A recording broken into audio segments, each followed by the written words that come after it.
Chapter 646. Aunt Shui was the first to arrive at the assistant minister's residence. Lady Yin was waiting for her. When she heard the report, she quickly asked someone to invite her to the inner courtyard for tea. Before Aunt Shui came, she was a little perturbed. The last time she discussed with Lady Yin about their children's marriage, Yu Shu came to make a scene. In the end, they parted on bad terms. She even stayed for a few days in Lady Yin's residence. In the end, she was chased out. She did not expect that when she saw her today, Lady Yin was much more enthusiastic than before.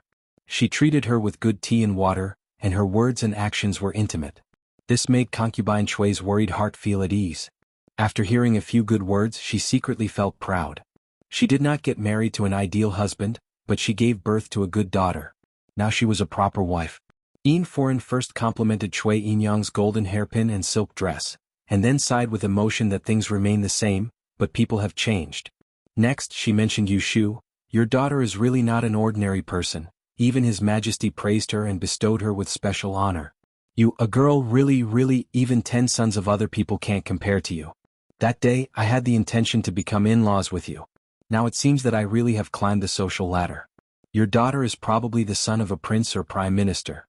Only then will she be a good match. After hearing this, Aunt Shui was stunned and then happy. She was stunned because she did not expect that her unfilial daughter would think that a son of an assistant minister was too low. Happy because she could have a son of a prince as a son-in-law? Sister's words? Aunt Shui was so excited that she blushed and stuttered, "Are you trying to make fun of me?" A trace of disdain flashed across Lady Yin's eyes. She smiled and said, "Am I someone who speaks without thinking? I said it and you don't believe me.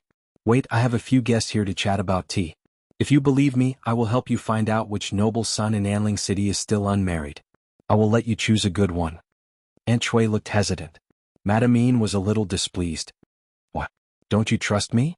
Aunt Shui hurriedly shook her head and said with some grievance, "Madame doesn't know. That girl has a big mind and doesn't like me to make decisions for her. Last time she was angry with me. I'm afraid that if I act on my own this time, I'll make her angry again. Why don't you wait for me to go back and ask her for her opinion?" Mrs. Yin let out a laugh and said, "Look at how impatient you are. I'm only helping you to inquire, but it's as if I want you to bring a son-in-law home today. Girls are all thin-skinned. How can they find their own in-laws? Why don't you prepare for her first? It won't be too late to ask her when there's some progress." When concubine Shui heard this, she hurriedly agreed. After dinner, Yu Shu heard that Aunt Shui had gone out during the day. She called Zhou Hu, who was in charge of the front yard, and found out that she had gone to Assistant Minister Yin's house on East Gate Street. Yu Shu frowned. She temporarily postponed checking on Yu Xiaoxiu's homework for the night and went to see Aunt Shui first. After Aunt Shui was brought here, the mother and daughter didn't see each other every day. They didn't even eat together. Even Yu Xiaoxiu abided by filial piety and came to see her every night after school or when he came back from the medical center. Aunt Shui was trying on new clothes in the room. She wasn't allowed to show up at the government banquet the day before yesterday, so Yu Shu gave her a box of expensive hairpins and beads. At this moment, she held a long green jade bead bracelet and gestured it on her body. Suddenly, she heard Xiang Sui call "Miss" behind her. She turned around and saw Yu Shu standing at the door looking at her. She felt guilty and almost dropped the thing in her hand. Did mother go out today? Yu Shu didn't question her. She wanted to maintain a peaceful relationship with her birth mother. Towards the simple-minded Aunt Shui, her minimum requirement was to not cause trouble for her. Ah yes. Aunt Shui turned her head to put the bead bracelet back into the jewelry box. She didn't want Xiang Sui to see the uncomfortable expression on her face. "Where did you go? Did you buy anything on the street? If you ran out of money, I'll ask Lin to send it over later."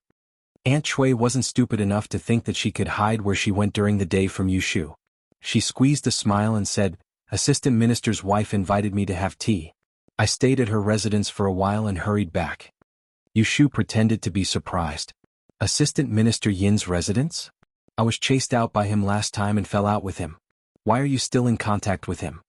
Aunt Shui said unhappily, "I didn't ask anyone to chase me out. It's all your fault."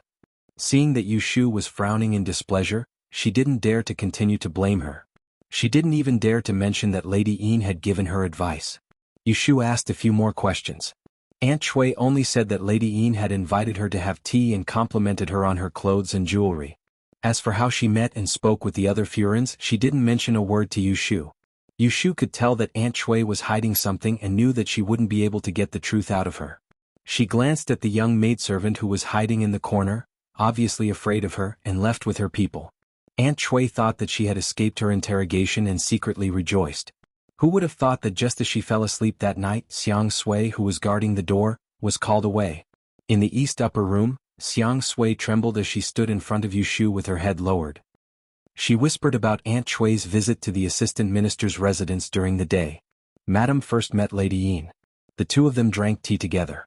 This servant was asked to leave. Not long after, a few other Furins came. I don't know what they said. They stayed for about an hour until the sun set. Then Madame was sent out by Lady Yin. Yushu understood that this girl had been beaten last time and didn't dare to coax her. Seeing that she couldn't say anything, she asked someone to bring her out. She thought that she might have been overthinking this time. That Lady Yin probably wanted to repair her relationship with Aunt Shui, so she held a tea party to invite her. No matter how stupid Aunt Shui was, she wouldn't collaborate with others to harm her. Chapter 647. On the 15th day of the 8th lunar month, the Mid-Autumn Festival banquet was held. All officials above the third rank could bring their families into the palace for the banquet. Yushu was lucky enough to be among them because of her royal title. Before the palace gate was opened, the road outside the city gate was lined with carriages, horses, and soft sedan chairs. Yushu had arrived early, but she tactfully stayed at the back and didn't squeeze with the others. The banquet could only start at 7 o'clock, so everyone waited outside the palace 2 hours in advance. They sat in the sedan chairs and waited for half a day. When they were bored, they got off and stood for a while looking for acquaintances to chat for a while. Different from the pilgrimage, the officials who entered the palace on the Mid-Autumn Festival were all in casual clothes. Fortunately, Yushu had met this group of people at the Land and Water Conference, so she recognized their faces. Several sedan chairs passed by Yushu and stopped to greet her. If she met someone she was not familiar with, she wouldn't mistake it for an awkward silence and could always say a few words. There was a carriage coming from the south. Along the way, people made way for it and it caused quite a commotion. When Yushu saw Shui Rui following behind on a horse, she knew who was sitting in the carriage. Prime Minister Shui's carriage passed by Yushu's face without even pausing for a moment. Shui Rui stopped the horse and got down from the carriage. There were so many pairs of eyes in the surroundings, but the two of them did not get too close to each other. After exchanging a few simple words, Shui Rui led the horse and walked forward. Yushu stood in the same place and watched until the carriages disappeared. She estimated the position with her eyes. It was about half a street away. This was her current status, the difference between her and the first-class officials in the court. There's really nothing to look forward to, Yushu muttered. What hopeless. Yushu heard the voice and turned around. Her eyes fell on the carriage parked by the side. She faked a smile and said, I said I stood for a long time and my legs are numb. I don't know how long I have to wait. Yes. Jing Chen's figure flashed in front of the window. Then he got down from the carriage and stood by the side of the road, seemingly planning to wait with her. Yushu did not chase him away. She turned around and returned to the sedan chair, leaving him there. Jing Chen did not return to the carriage. He stood beside her sedan chair with his hands behind his back. He lowered his head and said, My mother's tomb was built in County. There was no response from the sedan chair. Jing Chen continued, I intend to head there in 3 days to investigate. A moment later, the curtain was opened and Yushu poked half of her head out. She looked left and right to make sure that no one was paying attention to them and asked impatiently, What do you mean? My father was an orphan. After he died, he was buried with my mother. If Yunhua didn't die, then who would be buried with Princess Liyue in the tomb of the County princess? Or there was only the County princess in the tomb. No matter what Yunhua's background was, he and Princess Liyue were husband and wife, and they had a son. After so many years, it was impossible for him not to go there once. Jing Chen threw another heavy blow. 20 years ago, on the 19th of August, it was their wedding day. There were 3 great joys in life and the wedding night was one of them. No one would easily forget such a day unless Yunhua was really a heartless person. Would he quietly go to the tomb of the princess to mourn? Can you go with me at that time? Yushu thought for a while and nodded. I will go. There were too many secrets hidden in Yunhua's body. If she could find him and find out about the Book of Mystic Goddesses, she could find a way out as soon as possible. She would not be so passive and wait to be slaughtered by others. Yushu's feeling of being able to participate in the Mid-Autumn Festival banquet held by the palace was far less profound than the officials who were born and raised in the feudal imperial society.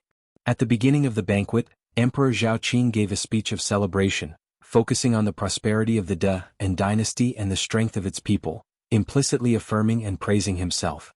He also rewarded a few old ministers and encouraged the work of the various departments. The relatives of the emperor, civil and military ministers surrounding him all showed their pride, and the crowd was in high spirits. Yushu seemed to be an anomaly. She could only look at the emperor on the dragon throne with bright eyes to ensure that if he glanced at her corner, he would be able to meet her passionate gaze. Then, after a round of toasts, Emperor Zhaoqing announced two major events. One was that imperial consort Shui was diagnosed to be pregnant. The other was that he decided to send troops to conquer Dongying within 3 months. Before people could think about the former news, their minds were forcefully occupied by the latter. This made the two groups of people who were arguing about whether to cross the sea to attack Dongying excited. Prime Minister Shui's side was successful, but Prime Minister Yin's face was not so good. Some people could not sit still and was about to admonish him. As soon as they stood up, they were nailed to their seats by Emperor Zhaoqing's gaze. The Dongying Island country is ambitious and covets our territory. We cannot tolerate it. The envoys of various countries saw the Dongying people fooling me at the Land and Water Conference. If we do not teach them a lesson, how will the dignity of our De and dynasty be preserved? The two groups had been arguing for many days. Emperor Zhaoqing did not side with either side. At this time he firmly expressed his attitude. No one dared to question him. Your Majesty is wise. It is the blessing of our De and dynasty. I saw the golden dragon Dongfang Kong raise its head yesterday. It is obvious that this battle will be a great victory. De Tidian was the first to stand up and chimed in. With him taking the lead, more than half of the people at the banquet immediately stood up and cheered for His Majesty's wisdom.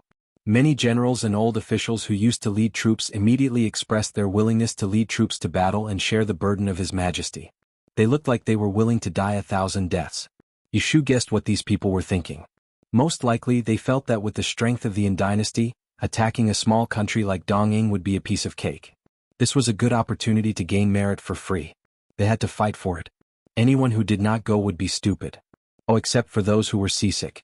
Emperor Zhaoqing was very satisfied with everyone's reaction. He pretended not to see Prime Minister Yin's hesitant expression and announced, "Today is a festival. We will not talk about national affairs for now. After tomorrow we will discuss the matter of sending troops." Then, the banquet quickly returned to a happy and harmonious atmosphere. Yushu was thinking about the trip to the princess tomb in a few days when someone sitting next to her poked her arm with a chopstick and reminded her in a low voice, "Official Yu, His Majesty is talking to you." Yushu turned her head and saw Emperor Zhaoqing's smiling face in the distance. She quickly stood up and didn't pay attention to what the emperor had just asked her. She showed an embarrassed expression. Emperor Zhaoqing didn't blame her for being distracted. He just thought that she was too far away and couldn't hear him clearly. He ordered the chief eunuch, "Why did you arrange a seat so far away for our meowing messenger? Someone add a seat closer to official Yu." Yushu was a 5th-ranked official.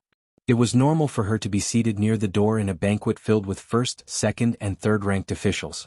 However, Emperor Zhaoqing was happy to give her a high regard, so no one could say anything wrong. As a result, Yushu suddenly sat at the head of the hall from the last seat. Coincidentally, Emperor Zhaoqing casually pointed and placed her in front of Ren Qiming's seat. When she turned her head, she could see Madame Ren, who had ridiculed her, behind her back. Yushu clearly saw a flash of displeasure on Madame Ren's face. This was the first time Yushu had seen the emperor since the end of the aquatic conference. 5th-ranked officials could attend court to listen to politics and admire the emperor's appearance. However, a new official like her would have a period of probation. Usually, it would be 1 or 2 months later when her boss had reviewed her overall work and found that there was no dereliction of duty or negligence before she could officially enter the court to participate in discussions. Since Emperor Zhaoqing had noticed Yushu, he couldn't help but say a few more words to her. In other words, he was concerned about her daily life. This was enough for everyone at the banquet to see how much he valued her. Shui Rui sat behind Shui Lingnan and watched as Yushu was brought out to sit in the middle of a group of old foxes. She instantly became the focus of attention. He curled the corner of his mouth. Suddenly Shui Lingnan, who was in front of him, turned his head and asked, "Do you know why Madame Wei is absent today?" Prince of Dongjing's mother, Madame Wei, had been summoned to the capital. With such a noble identity, she would definitely be on the attendance list. However, she was nowhere to be seen tonight. Shui Rui shook his head and said, "I don't know." Chapter 648. The Yin dynasty followed the previous dynasty in some regulations. For example, when a princess marries, her coffin cannot be kept in the imperial mausoleum. Another princess tomb must be built. If the prince's son-in-law died, the couple must be buried together. Royal Princess Liyue and the current emperor had the same mother, so the former emperor doted on her very much.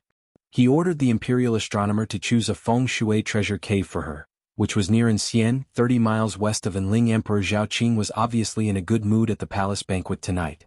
When the moon was up, he took a group of close officials to the imperial garden to admire the moon. Emperor Zhaoqing was in a good mood and ordered people to recite poems and perform. Yu Shu was among them and was fortunate to see a rare scene of several loyal officials. Prime Minister Shui, who looked serious, actually played a lively flute. Ren Qiming, the black-faced deity, actually knew how to use two swords. Prince Xiang knew how to play the waist drum. Earl Rui even danced a short horse dance to Prime Minister Shui's beat.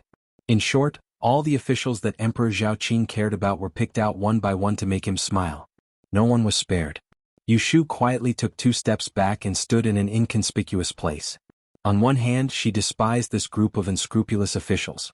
On the other hand, she seriously thought if she had any unique skills that could be used. What if Emperor Zhaoqing called her name?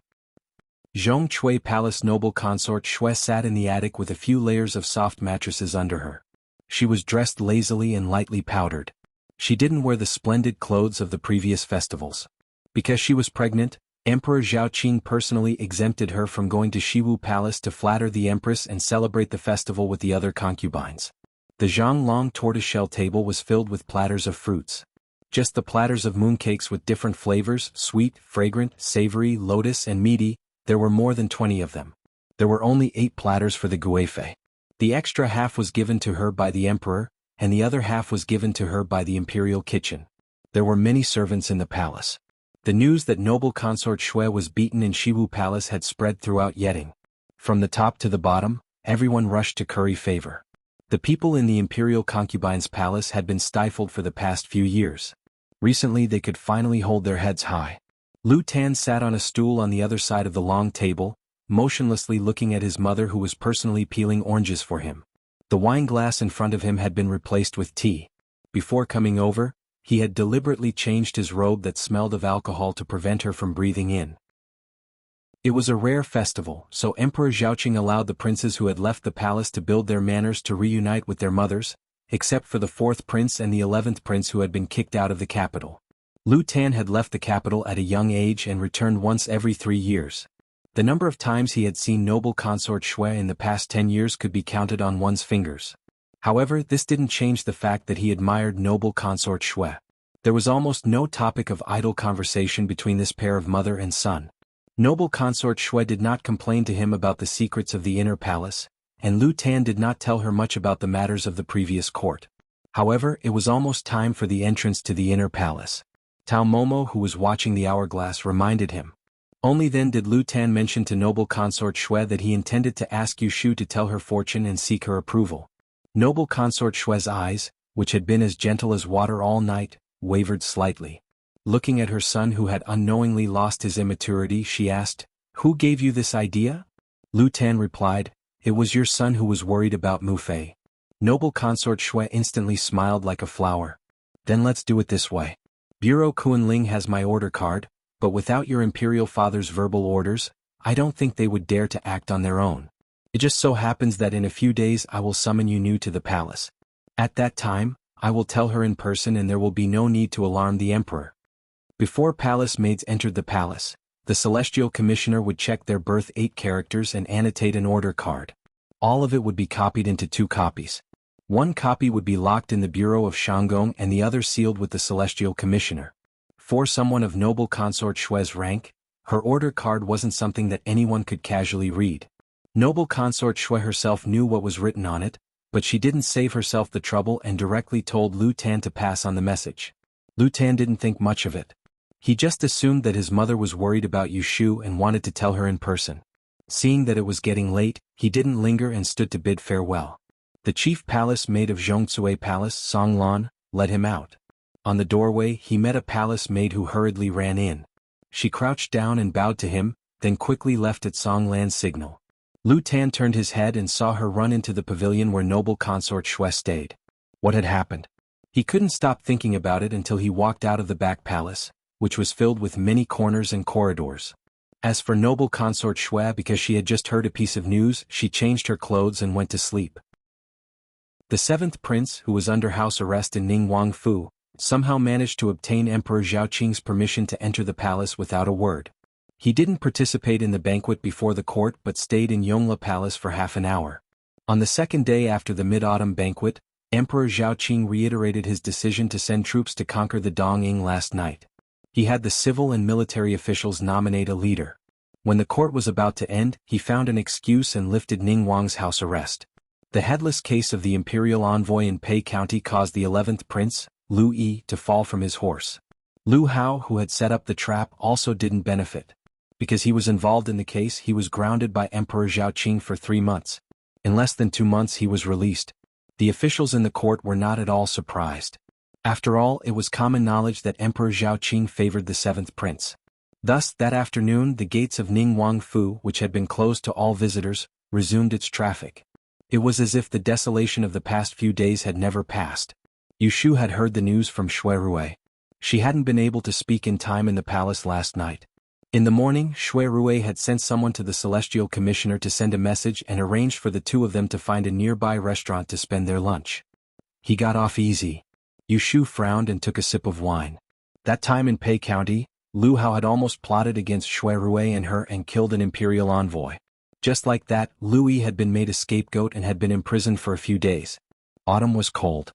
Shui Rui moved away the cold dish in front of her and replaced it with cooked meat. He didn't want her to feel uncomfortable at night with nothing to pad her stomach after drinking cold wine. It was agreed that he would be imprisoned for 3 months, but he was released early. Doesn't the imperial censor have anything to say? Shui Rui shook his head. Right now, everyone is focused on the conquest of the Dongying. With the affairs of the country at hand, no one has anything to do to make Ningguang uncomfortable. Then he really came at a good time. Yu Shu didn't want to mention Ningguang, the scheming person. She turned and told Shui Rui that she was going to encounter with Jing Chen to investigate the princess tomb. When Shui Rui heard this, he objected. No, I don't agree with you going. Yu Shu didn't understand. What? This is a rare opportunity. Maybe we can really capture Yunhua? Shui Rui sneered. If Jing Chen can think of it, do you think that the emperor and the great emperor can't think of it? If Yunhua can be captured so easily, he would have been captured alive long ago. Would he wait for you to think of it? If you go this time, not only will you not be able to see Yunhua, it is very likely that someone will take the opportunity to kill you. Don't forget that Ningguang is eyeing you and wants you dead. Yu Shu also had her reasons. I've thought about what you said, but it is different this time. Isn't there Jing Chen? Jing Chen's return to the capital caused such a big commotion. If Yunhua is still alive, it is impossible that he doesn't know. The princess has been dead for 20 years, and only this son is left in the world. Would he not want to see him? In the capital it is heavily guarded. He might not dare to show his face. When he goes to an isolated place like in county, he might reunite with Jing Chen. It was rare for Shui Rui to disagree with her. This is what you think. Didn't you say that Yunhua is very likely to be your senior brother? He already has a wife in his hometown, but he abandoned his wife and son to go to the capital. He also tried to get close to Princess Liyue because of the Book of Mystery Fairy's 6 wrens. Do you think such a fickle person would take the risk just to see his son? After she finished listening to his analysis, Yu Shu instantly became gloomy. Even though what Shui Rui said was the truth that had been deliberated upon, it was still difficult for her to imagine that the eldest senior brother who was praised so highly by Taoist Qing Zheng, the Yunhua Yi who was revered by the people of the world for 20 years, would be a heartless person who was afraid of death. I think he is not the person you said he is. Yu Shu looked at Shui Rui's expression. She had an illusion that he, who had always been calm, seemed to have a prejudice against Yunhua, but she could not tell where this prejudice came from. Yu Shu knew Shui Rui for a long time, but she rarely saw him make such a subjective evaluation of a person. There was no smile on Shui Rui's face at this moment. His gentle gaze suddenly became aggressive. So you're saying that you must go? Yu Shu hesitated for a moment and braced herself to say yes. Chapter 649. Lu Tan and Xia Jiangmin's grand wedding was also in the 8th month. It was right after the Mid-Autumn Festival and the day before Yu Shu was to leave for the princess tomb. It really was an eventful time. The Xiajiang family's roots were in the south. On the day of the wedding there weren't many guests from the bride's family, but it wasn't that there weren't any. There were a few old officials in Jing who had served in the south in the early years. For the sake of the Xiajiang family, they either sent their eldest sons to congratulate or prepared a generous gift to send to Jing Wangfu. Even though Yu Shu had received an invitation from Lu Tan, she attended as a guest from the bride's side. She first went to Xiajiang's guest house early in the morning to see her before Xia Jiangmin put on her wedding dress. Then she followed the bridal procession to the Wangfu. This day was extraordinarily lively. Yu Shu saw what was called 10 li of red dowry. Even though the Xiajiang family wasn't prominent in Jing, they were one of the wealthiest families in the south. They had been a prestigious family for 100 years and had accumulated countless gold and silver treasures. They effortlessly saved 160 chests of dowry for the young miss marrying into the imperial family. Each chest was so heavy that it would take 4 young and strong men to move it. Some people thought of the scene when Ning Wangfu welcomed the bride and couldn't help but compare. Ning Wangfei was the pearl in the palm of the great scholar Cui Zheng of the Hall of Heroic Martial, a typical scholarly family. But the Xiajiang family had a son who had been married to a princess. They were a first-class family in the eyes of the world's merchants. Their descendants more or less had a thread of blood from the imperial family. In terms of birth, the two Wangfei each had their wins and losses. These 2 marriages had been personally chosen by Emperor Zhao Qing. It was hard for people to judge whether he favored Lu Tan more or valued Lu Hao more. After the wedding ceremony, the banquet started. Lu Tan sent Xia Jiangmin to the bridal chamber and then hurried back to the front to entertain the guests. After being persuaded to drink a few cups of wine, his face was flushed.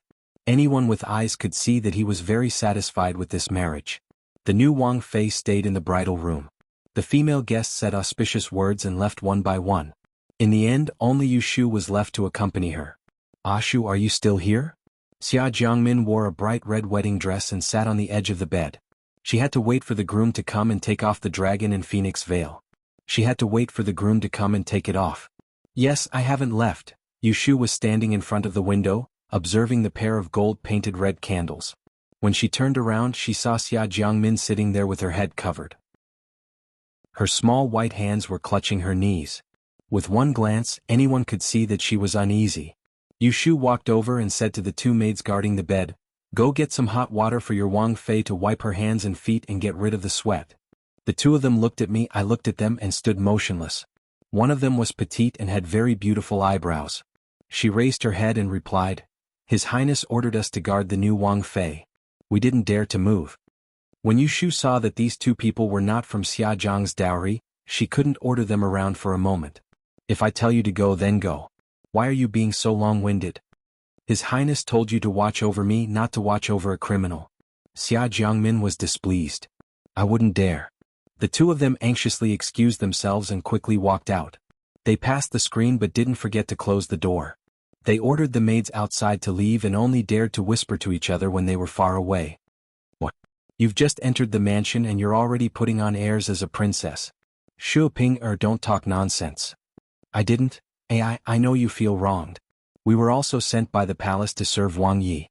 The best outcome would be to make Wang Ye's bed and fold blankets. In front of Wang Fei you have to be docile and not be an eyesore. You've been in the palace for so many years, how come you don't even have this bit of cunning?"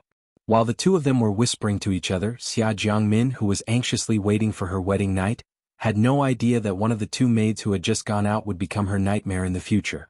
There were no other people in the bridal chamber and Xia Jiangmin couldn't see Yu Shu. She wanted to lift the wedding veil on her head but was quickly stopped by Yu Shu.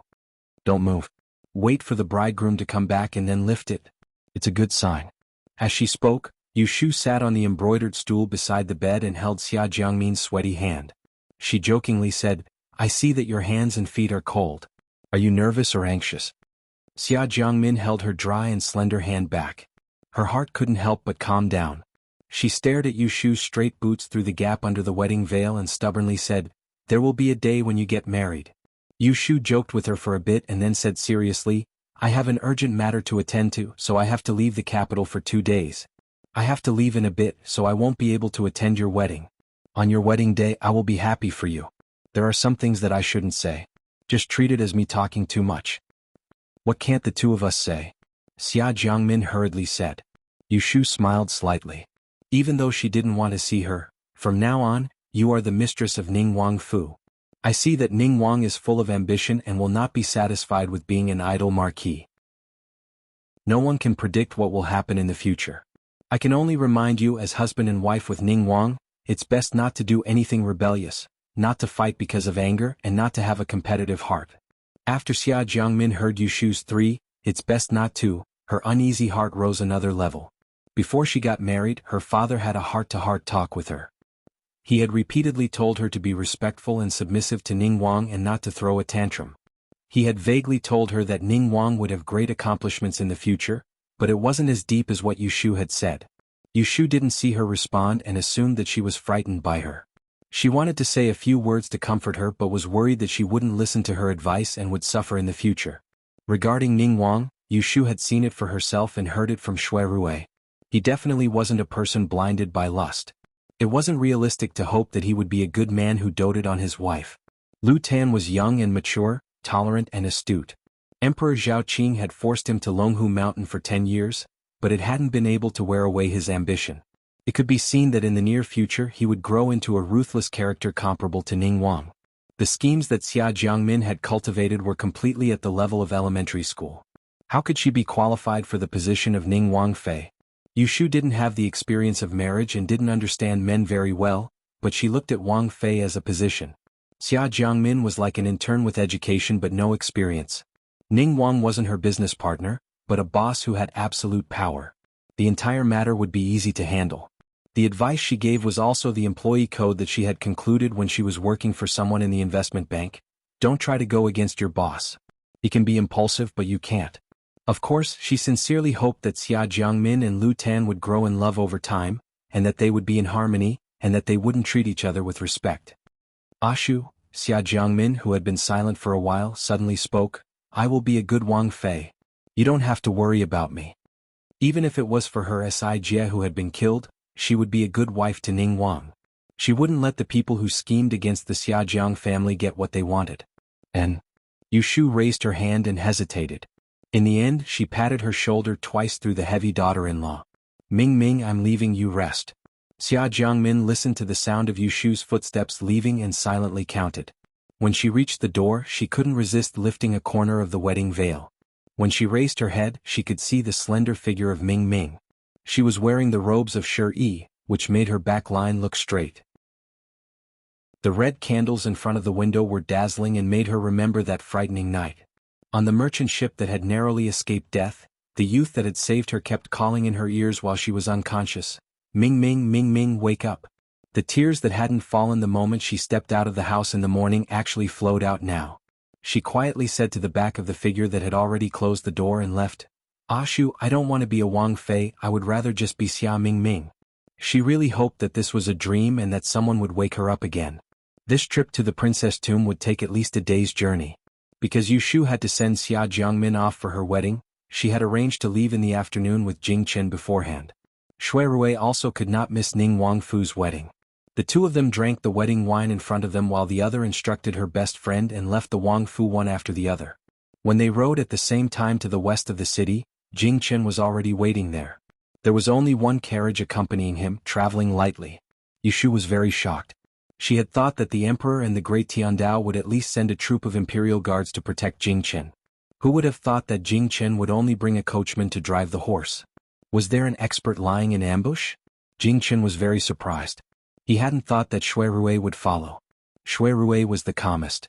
He nodded his head as a greeting to Jing Chen. He didn't say anything as though his appearance here was a normal thing.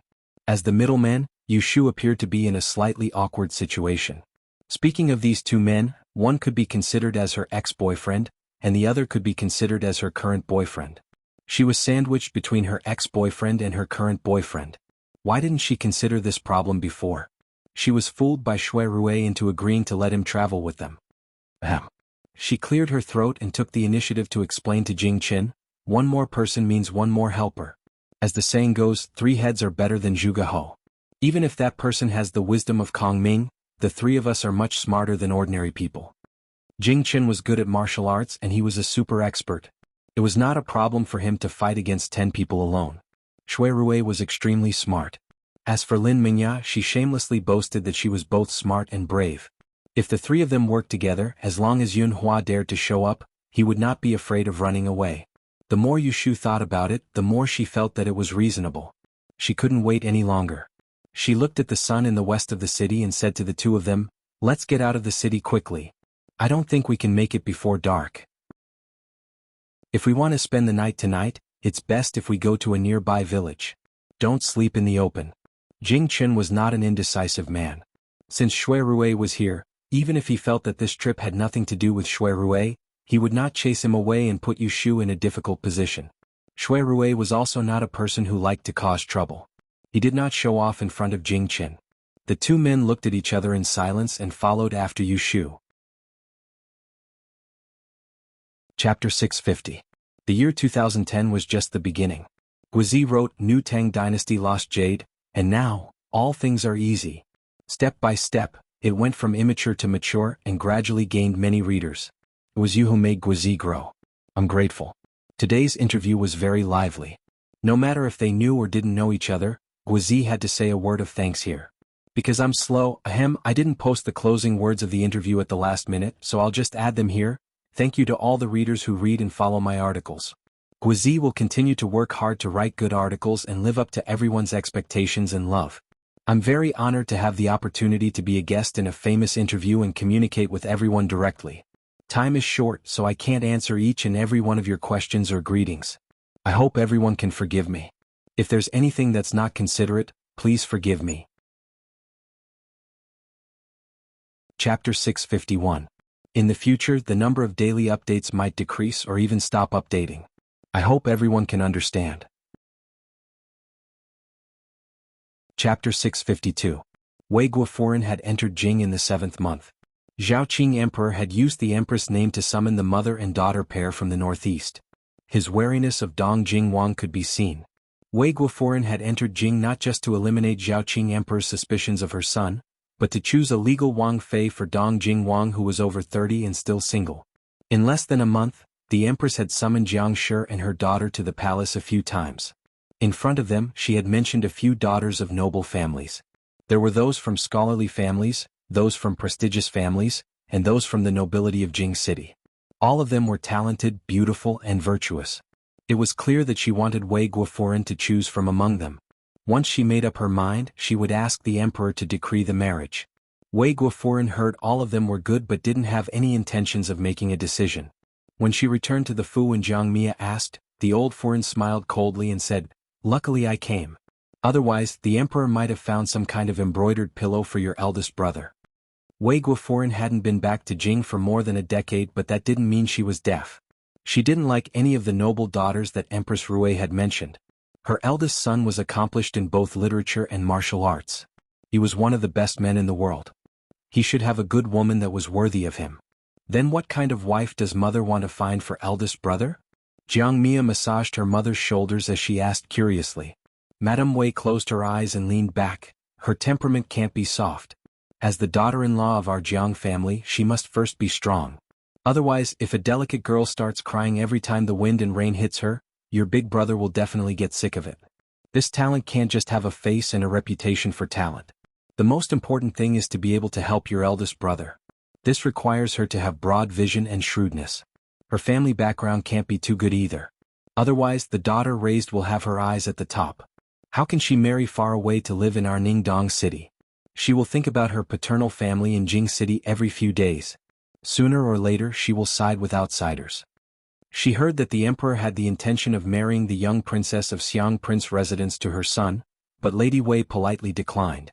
The Jiang family did not need a daughter of the royal family to flatter them. The emperor's niece may be good in the eyes of outsiders, but in her eyes she was just a troublemaker.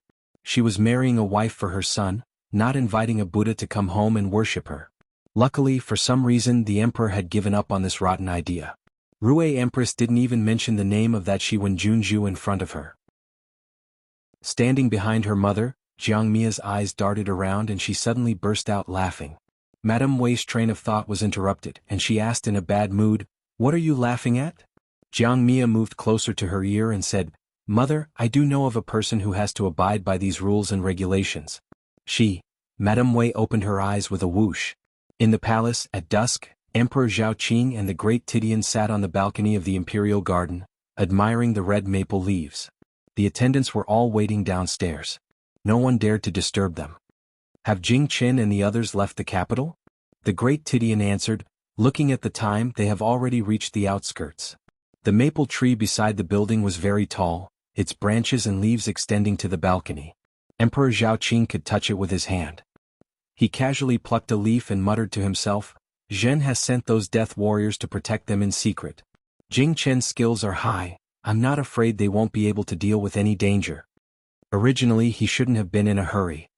He had found the calamity of Great Inn and the Life Destroyer. With these two people in his hands, he could use a more reliable method to ferret out the traitors one by one.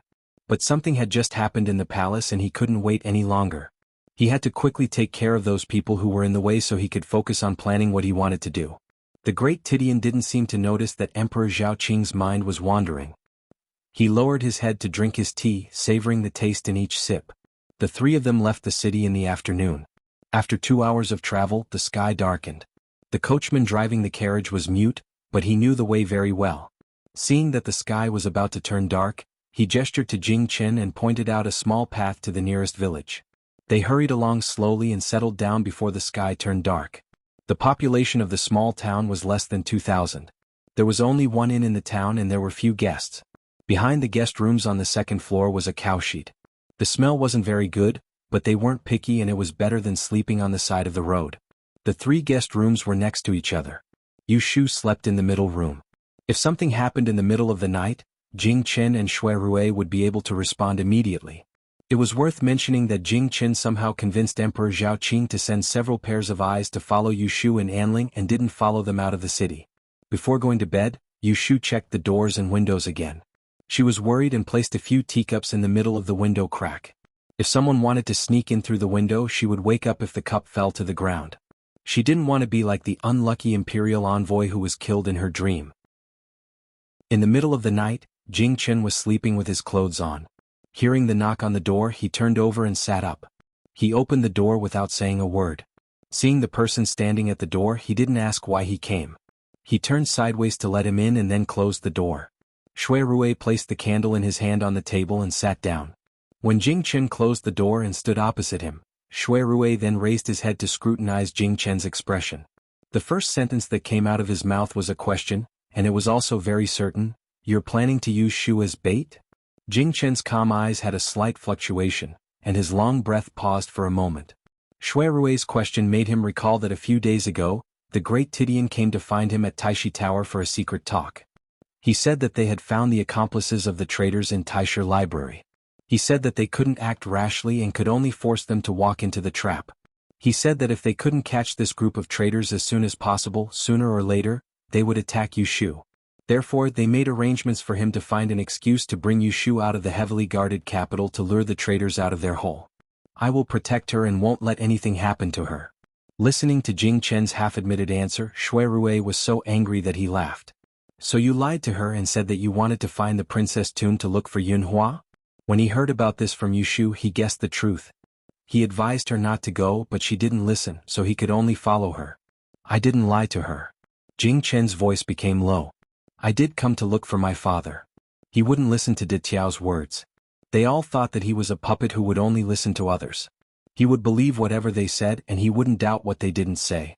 Then he would let them think that he didn't think that there was something strange about the death of his parents 20 years ago. He would let them think that he didn't know that his father was still alive. He would let them think that he didn't realize that the serial murders in Taisher Library might be related to his father who was still alive. He didn't think about using Yu Shu as bait to lure those traitors out. He just wanted to find his father, Yunhua, and ask him why he was the one who had no control over his life. He wanted to ask him what was fake and what was real. Then he would give her an explanation. Shui Rui said coldly, then you used her as a cover so that the emperor could rest assured and let you leave the capital. The emperor knew best whether Yunhua was dead or not, and De Tiao should also know about it. That was why they dared to use such a big bait and push Jing Chen and Yu Shu out. They were not afraid that Yunhua wouldn't take the bait.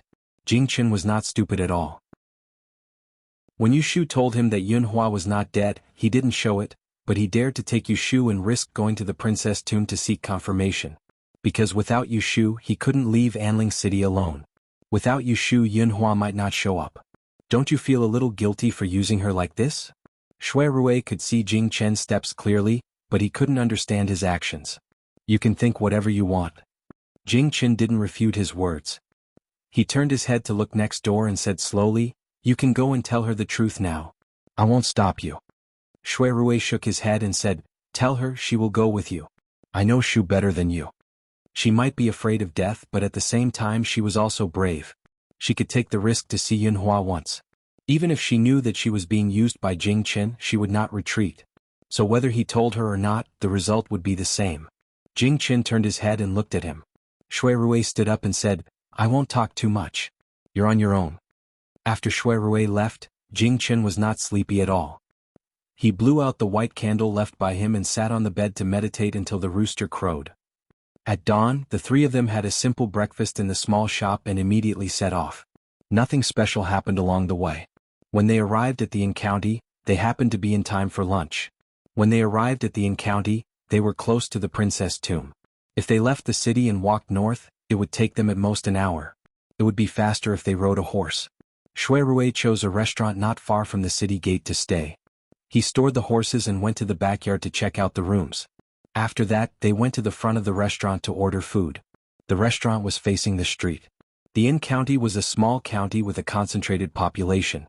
The area around the city gate was especially lively. People came and went in broad daylight. There were endless hawkers. There were also beggars in ragged clothes on the street. Some of them squatted in front of the restaurant and stretched their necks to smell the aroma of the food and wine from the restaurant. They were so hungry that their eyeballs almost fell out. Before Yushu and the others went out, they had prepared a change of clothes. But they were coarse clothes and cloth towels. The three of them sat in this bright restaurant and it was very eye-catching. There were really no such beautiful people in this small place. They were obviously not locals. They didn't eat well last night. Yushu ordered a table of dishes without wine. She listened to the waiter and ordered 2 soups, 1 sweet and 1 salty. When the dishes were served, Yushu smiled and pointed them to Shui Rui. She said, "This restaurant really knows how to fool people. The corn soup is called Golden Dew, and the egg soup is called Phoenix Ball Soup." They dared to ask for 1 tael of silver each. They made me think that I haven't tasted the good food before. When I get back, I will change the menu of our Wanji building and come up with a few more dishes that can scare people. Shui Rui hadn't even opened his mouth when someone at the neighboring table snickered and answered. "Young brother, you're obviously a guest from outside the city with a single glance. You don't know that this inn is a famous and scrupulous inn in the vicinity of 2.5 kilometers. Since they've encountered fat sheep like you, they'll definitely rip them off." Yushu heard the voice and looked at the person who interrupted. Her eyes suddenly lit up. It was a young man in a grasshopper's green short clothes. He was about the same age as her. He had a ponytail. When he spoke, the corners of his mouth and eyes would curl up. He was full of vitality. Chapter 653. The restaurant was open for business, but it was called an unscrupulous restaurant in public, which damaged its business.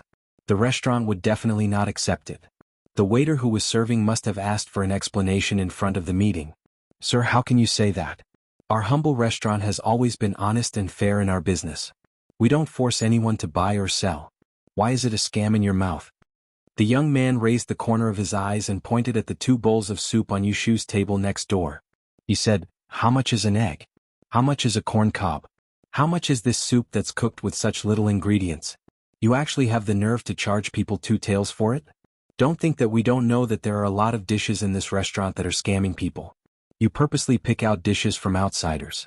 When the dishes are served and people fall for it, do you not want to charge them?" As he spoke, he cupped his fists towards Yushu and the other 2, acting as if he was defending the injustice. "Brothers, Zhao Xiaozhu was being a busybody today. This table of food and wine is on me." Seeing that Yushu and the others were treating them for free, the surrounding guests looked at the dishes and wine on the table and began to discuss. However, the young man named Zhao Xiaozhu had something else to say. He immediately asked the waiter to return the 2 bowls of soup that were selling dog meat and sheep's head. "If you don't return these 2 dishes, don't even think about getting any money for your meal today." With that, the waiter looked at Zhao Xiaozhu as well as Yushu and the other 2, as if he was looking at a group of people who were eating and dashing. He immediately ran downstairs to look for the innkeeper to stand up for them. The customers upstairs stopped eating. They put down their chopsticks and waited quietly to watch the show. Taking advantage of this, Zhao Xiaozhu took the initiative to sit down and called out to Yu Shu and the others as if they were close friends. Eat your food. Don't be afraid. If anything happens, I'll take care of it. Yu Shu watched him singing a one-man show alone for a long time. Jing Qin and Shui Rui had no intention of continuing. Fearing that he would be left out, she kindly said, "Young Master Zhao, thank you for your kindness just now. However, we can still afford this meal. After all, it's better to avoid trouble when we're outside. I won't trouble you." Everyone could hear the reluctance in her words, but Zhao Xiaozhu acted as if she was missing a chord. She smiled at Yu Shu and waved her hand saying, "Don't worry. It doesn't matter. I don't find it troublesome. When the shopkeeper comes later, I'll explain it to him." As soon as he finished speaking, the waiter who went to the shop just now came back with the shopkeeper. Behind him were a few tall and burly men, all of them with fierce expressions. "Which ones want to eat for free?" The shopkeeper did not stand on ceremony. As he sized up Zhao Xiaozhu, Yu Shu, and the others who were dressed in coarse clothes, he said, "Why don't you ask around and find out what this place is?" Zhao Xiaozhu replied loudly, "It's me. What can I do?" The shopkeeper laughed angrily. "Our little shop is open for business. Those who come are customers and those who pay are the bosses. You're poor and have no money to spend, yet you come looking for trouble. Don't blame me for not treating you well. Ahu and Ah Xiong, invite these customers to the back and talk to them." With that, the men who were obviously hired thugs responded and rolled up their sleeves, ready to take them away. Jing Chen put down his bowl and chopsticks. He was about to stand up when Yu Shu held his arm. In that split second, Zhao Xiaozhu, who was sitting at the same table as him, had already stood up and kicked one of the men in the waist, sending him tumbling. "Ouch! How dare you hit me? Beat him up!" The innkeeper shouted, and the remaining waiters rushed forward. Punches and kicks had no eyes, so these people assumed that Yu Shu and Zhao Xiaozhu were in cahoots with each other. Without any explanation, they threw punches at them. Shui Rui pulled Yu Shu away from the table and took a few steps back. In the next moment, Zhao Xiaozhu flipped the table, and the soup splashed out, causing the surrounding customers to scream. A fight broke out. Yu Shu hid behind Shui Rui while Jing Chen stood in front. If anyone dared to approach, he would sweep them away with a palm. No one could get close. Zhao Xiaozhu's punches and kicks were not weak. Fighting 1 against 5, he managed to defeat all of them in a short while. Even the arrogant shopkeeper, who ran away with his head in his hands, was not spared. He was lying on the ground howling. The restaurant was in a mess. More than half of the customers had run away. Only Yu Shu and the other two were left. After fighting, Zhao Xiaozhu jumped down from a table and called out to them while panting, "Pack your things and come with me. We can't stay here anymore." The shopkeeper of this restaurant is the brother-in-law of the third concubine of the magistrate. We'll be at a disadvantage if we bring him to the yamen. Let's go, let's go. Jing Qin frowned slightly.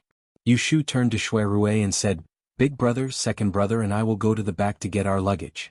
After he finished speaking, he dragged Jing Qin and ran towards the backyard, leaving Shui Rui to deal with that young man who saw injustice on the road. The two of them walked to the back stairs. Jing Qin slowed down and called out to Yu Shu, who was running away excitedly. "Are we really going with him?"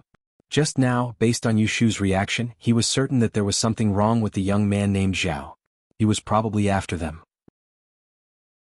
Otherwise, with her temper, she would not let others stand up for her when she was being blackmailed. In the end, she would have to run away in a panic. Moreover, when he was fighting just now, he observed the surroundings. Other than them, there were 2 other tables of customers who were tricked and ordered the egg soup and corn soup. Why did the young man choose their table to act chivalrously? Of course we have to go with him. Yu Shu turned her head and revealed a sly expression. "Who knows, we might be able to see the person you want to see in a while." Jing Chen's expression froze. He could not help but grab her sleeve and said hoarsely, "You mean this person is me, Shu?" Yu Shu raised her finger to her lips and gestured. She could not hide the excitement in her eyes. Jing Chen heard her lowering her voice and said, "You and brother Shui both practice inner martial arts. Not to mention my brother, if there was anyone following behind our carriage and stalking us, they would definitely be discovered by you. You might not have noticed, but we waited for a long time for the dishes we ordered to be served. At that time, the hot dishes on Zhao Xiaozhu's table were already cold. This means that he arrived here before us. There was no stalking, but he could wait 1 step ahead in the restaurant." What did this mean? Yushu's heart was burning. She could almost foresee that there was a person who could predict the future behind Zhao Xiaozhu. Along the way she had been thinking about several possibilities of finding Yunhua's whereabouts, but she almost forgot that they had left the heavily guarded Anling city. Yunhua might take the initiative to approach them. He was a living and breathing Easy. Who could predict things better than him? Yushu did not finish her sentence, but she understood when she saw Jing Chen's eyes light up. She urged him to go back to his room to get his luggage. She slung the 2 bags on her shoulders and led the horses to meet up with them. She left the mute coachman behind. Brother Shua, brother, you go this way. Do you see that small river in front? My house will be across the river. I have a lot of empty rooms, enough for each of you to stay in. On the small road in the suburbs, Zhao Xiaozhu led the way. Yushu, Shuirui and Jing Chen followed closely behind. Half an hour ago they ran away from the restaurant in An County and followed Zhao Xiaozhu out of the city. Shuirui struck up a conversation with Zhao Xiaozhu, and he easily found out about Zhao Xiaozhu's background. This 15-year-old young man claimed to be an orphan. When he was 5 years old he encountered a famine. His parents brought him along to flee to the capital region, but they were beaten to death by villains. Fortunately, his foster father passed by and saved his life when he was on the verge of death, and he raised him until he grew up. Yushu interrupted, "So, your adoptive father is a hero? I just don't know his name. I might have heard of him before." Zhao Xiaozhu's face relaxed when he mentioned the sad past. He laughed and replied, "You guessed wrong. My adoptive father doesn't know martial arts. He can't even carry a bucket of water." Yushu had already subconsciously substituted Zhao Xiaozhu, her adoptive father, with Yunhua himself. When she heard his teasing, she could not help but imagine a frail middle-aged scholar with fluttering sleeves. "I'm confused. If he doesn't know martial arts, how could he save you from the hands of the evil people?" Zhao Xiaozhu grinned at her. "I still have a brother." Yushu was puzzled. She was about to ask again when they reached the river. Zhao Xiaozhu dismounted and wrapped the reins around his hand. He shouted at them, "We're going to cross the river. Follow me closely. Don't take the wrong path. Be careful not to fall down and not be able to climb back up." Yushu looked up. There was a river in front of her. It flowed east-west and was no more than 30 feet wide. The water was clear and there were rocks floating on the surface for people to cross. It did not look deep. Even if there were ditches at the bottom, it would not cause people to drown. Zhao Xiaozhu's words sounded more like a bluff. She lifted her foot to follow. Shuirui pulled her gently and said, "I'll walk in front." Chapter 654. Since Zhao Xiaozhu had said so, even if Yushu did not take it seriously, she did not intend to take the risk. She walked behind Shuirui obediently and Jing Chen was at the back. The 3 of them led their horses and moved from one floating rock to another until their feet stepped on the grass on the other side of the river. After walking past a small patch of rocky beach, a large forest blocked their view. Yushu looked up and saw no signs of human habitation. Forget about the many empty farmhouses that Zhao Xiaozhu had mentioned, she did not even see a thatched hut. "Why don't I see where your house is?" Yushu asked. Zhao Xiaozhu bent down and plucked a blade of wild grass. He put it in his mouth and pointed at the dense forest in front of them. "My house is in this Wangxi forest. Let's ride on the horse and we'll see it in a while. When we reach my house, I'll personally cook a few dishes to go with the wine. Hey, you're in luck. I just caught a wild rabbit yesterday." He spoke in a cheerful tone as he led the way into the forest while talking to himself. He did not notice that the people behind him did not immediately follow him. Instead they stopped in their tracks. Jing Chen turned his head and looked at the river that they had just passed by. He looked like he was deep in thought. Shuirui led the horse closer to Yushu. The 2 of them communicated with their eyes. "Should we continue walking?" They had followed to find out what was going on.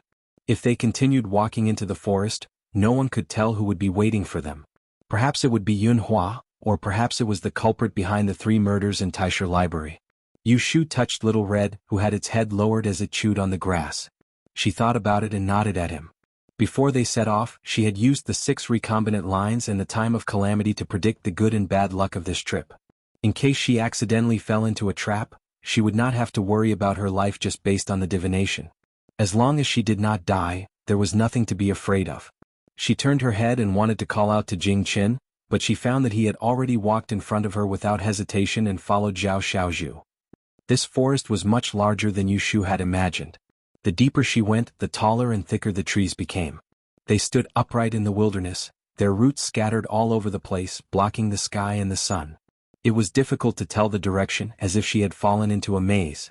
What Zhao Xiaozhu meant by "almost there" was that they had ridden through the forest until sunset before they heard him shout in front of them, "Godfather, I've brought a friend back." Surrounded by layers of giant trees, there was a courtyard surrounded by a yellow fence and a door made of rattan. In the middle of the courtyard, there was a row of square stone houses. The trapezoidal roof was covered with unknown vines. At first glance, it looked like a green dragon was coiled on the roof. There was probably a flower garden in the east corner of the fence. A few gorgeous white chrysanthemums climbed over the top of the wall and stretched their waist to their heart's content, bathing in the light of the setting sun. A desolate figure stood behind the flowers. His long mottled hair was draped over his body. He held a flower spoon in his hand and sprinkled it on his chrysanthemum cheeks. His casual posture revealed a sense of concentration. Yu Shu and the other two's gazes immediately focused on that person. They stared at him without blinking until he turned his head. They subconsciously held their breaths. It was a man who looked a little slovenly. His grayish-blue robe was loose. He was very tall and his skin was very white. However, he had a pair of thick black eyebrows that cut into his white sideburns. Under these handsome eyebrows, he had a pair of the most romantic peach blossom eyes. When you looked at him, you couldn't help but have some wild and fanciful thoughts, as if you were in his heart. If this is Yun Hua, Yu Shu thought. She somewhat understood why Princess Liyue, who was doted on by many, wanted nothing more than a man. There was a type of man who could make her lose her virginity with just one look. The middle-aged man in front of them was very likely to be Yun Hua. The three's emotions fluctuated as they stood outside the fence in a daze. The one who was the most excited was none other than Jing Chen. Yu Shu was walking beside him. When she turned her head, she could see that his widened eyes were filled with anticipation. This was the first time she saw such an eager expression on his face. On the other hand, Shui Rui appeared to be much calmer than the other two because Yun Hua did not have much of a relationship with him. When Zhao Xiaozhu introduced them, he cupped his fists and greeted the middle-aged man who was sizing them up. "Sorry to disturb you." The man smiled faintly, and the lines of time spread out from the corners of his eyes. He shook his head and shifted his gaze away from them. He gestured at Zhao Xiaozhu with his hand, then turned around and returned to the stone house in the middle with the bucket used to sprinkle water and fertilize. Shui Rui was stunned. Then he heard Zhao Xiaozhu explain to them in a cheerful voice, "My foster father can't speak. He asked you not to be offended. Please come in." As he spoke, he threw away the reins and patted the horses but lightly. The horse obediently entered the courtyard. "He is a mute?" The three of them were stunned. Shui Rui was the first to react.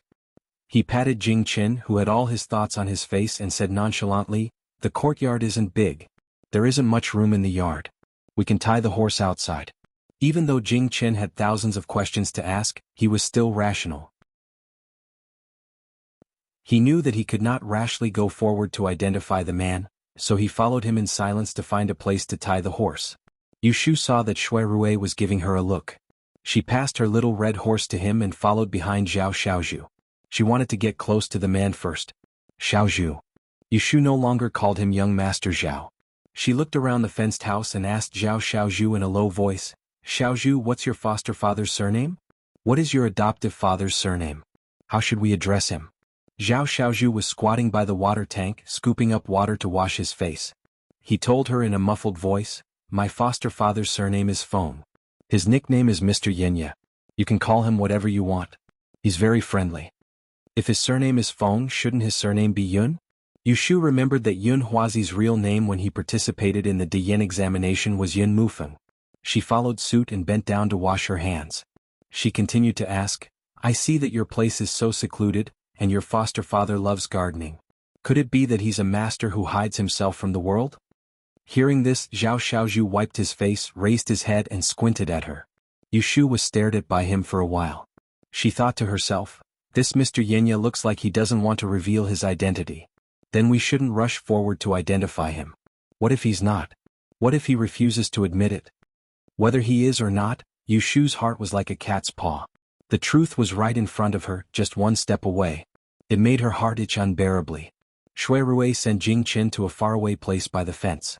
He instructed, "Don't be anxious. Even though we've seen him, we can't be sure if he's who we think he is.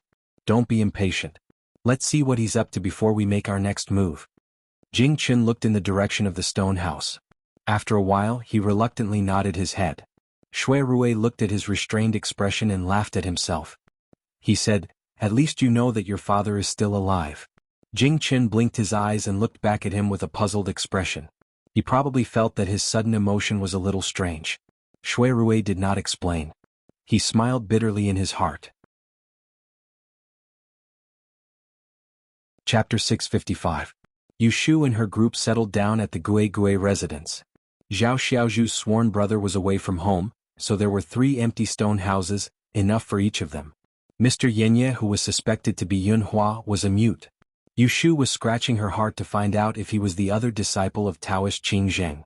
She could not say it out loud, but she did not give up trying to get closer to him. Shui Rui called Jing Chen to help Zhao Xiaozhu chop firewood, fetch water, pluck chicken feathers and prepare dinner. Yu Shu strolled around the fence and came to the door of Mr. Yenye's room. She glanced inside and pretended to knock on the wide-open wooden door. The stone house was not big and the walls were slightly uneven. The light green bricks with polished edges were all the same size, as if someone had cut them out like tofu. There were no calligraphy or paintings on the walls, but there were a few tapestries made of animal fur, decorated with brightly colored bird feathers, which gave the house a rustic feel.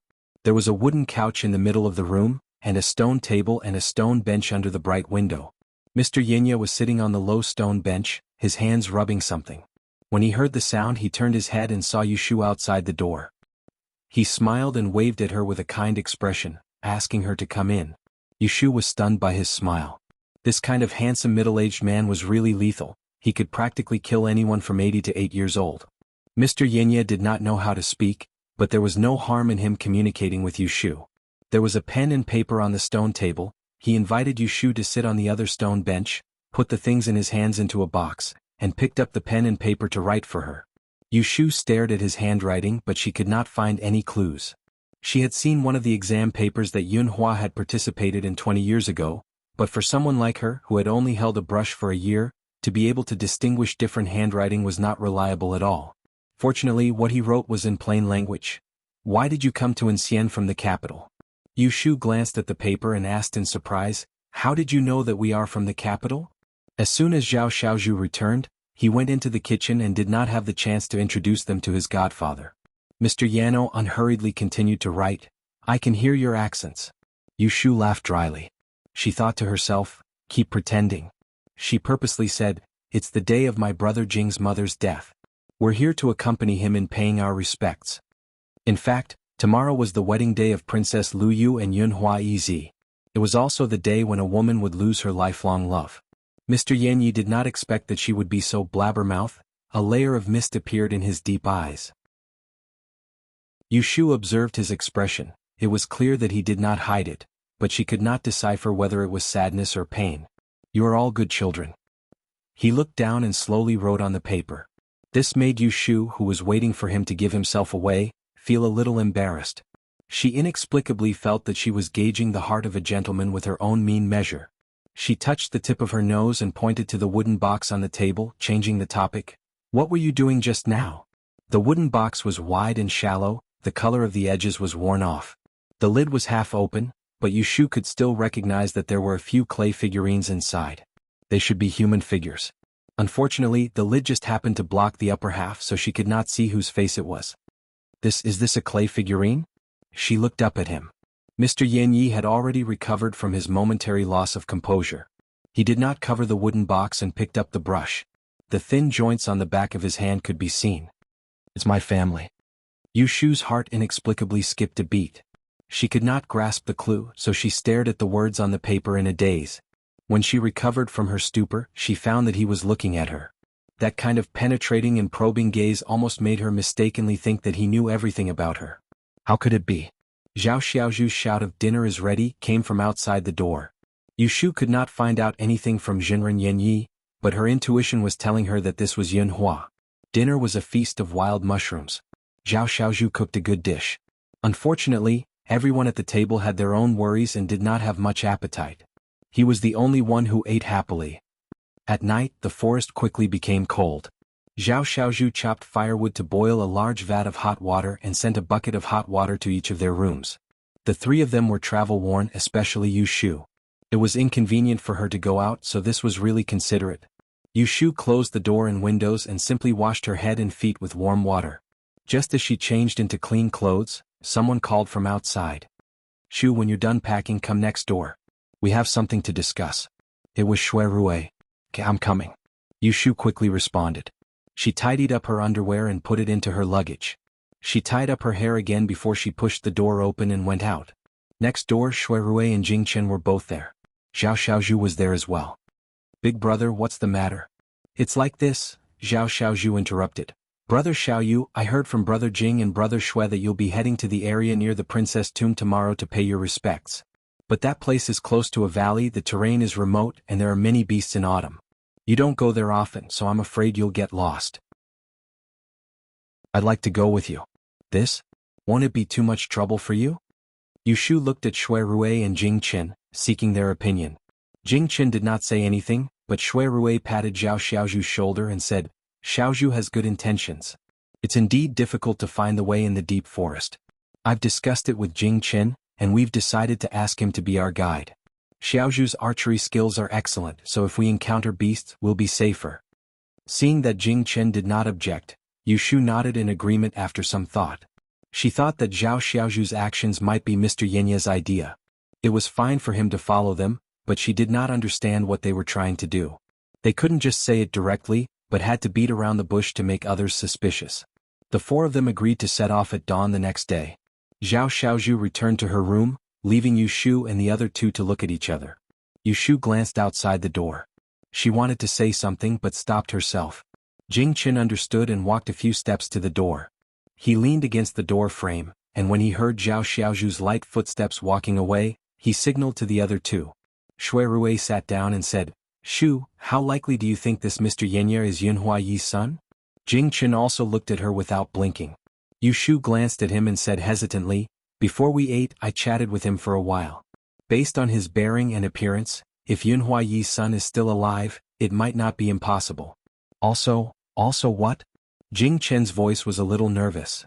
"I mentioned your mother in front of him, and I saw that he seemed to be very sad. He did not look like he was indifferent," Yu Shu said truthfully. Jing Chen's crossed arms clenched tightly. He turned around and said in a low voice, "I'll go ask him." "What do you want to ask?" Shui Rui said coldly behind his back. "Ask him if he is your father who should have died 20 years ago?" Jing Chen froze. Shui Rui continued mercilessly, "Do you think he will admit it, and then happily reunite with you as father and son? Do you know why Yunhua faked his death, and why he hid for 20 years for no reason? Do you think he refused to reunite with you because he has a heart of steel, or because he has his own difficulties?" It was rare for Jing Chen to be impulsive. After being ridiculed, he calmed down and returned to the house with a gloomy look. Yu Shu saw that the two of them were a little awkward and she did not know what to say. She could only look at Shui Rui. Seeing him shake his head at her, she thought about it and understood that he did not want to say it in front of Jing Chen, so she said, "Are we going to the Princess Tomb tomorrow?" The purpose of their trip was to find the whereabouts of Yunhua. Now that the person suspected to be Yunhua had appeared, was there still a need to go to the Princess Tomb? It was just that Zhao Xiaozhu would follow them, and Mr. Yenya would not go with them. "Whether he is or not, I have to pay my respects to my mother," Jing Chen said, then turned around and left. Yu Shu felt that she had said the wrong thing just now and she looked embarrassed. How could she forget that Jing Chen was different from them? His mother was buried in the Princess Tomb, and he had to pay his respects. What should I do? She looked at Shui Rui gloomily. Shui Rui looked at the empty space outside the door. He slowed down his voice and said to her, "Have you forgotten that someone wants your life?" Yu Shu did not know what to say. When she arrived here, she was only concerned with excitement and did not think about her family's life for a moment. Shui Rui's words reminded her. If Sir Yenya was Yunhua, then not only was he Jing Chen's father, he was also most likely the mastermind behind the murders in Taisher Library. Once he found out that she was the one who had lost her life, wouldn't her little life be in danger? Zhao Xiaozhu may seem to be straightforward, but he is not stupid. When we were preparing dinner, I asked him about what he said, but there is no way to know if they have figured out your background. So, you have to be careful when you bring him with you tomorrow in case he attacks you. When Shui Rui spoke like this, he'd obviously guessed the worst, and he'd taken Zhao Xiaozhu's willingness to travel with them as an opportunity to kill her. No. Yu Shu moved to sit next to Shui Rui and directly denied his guess.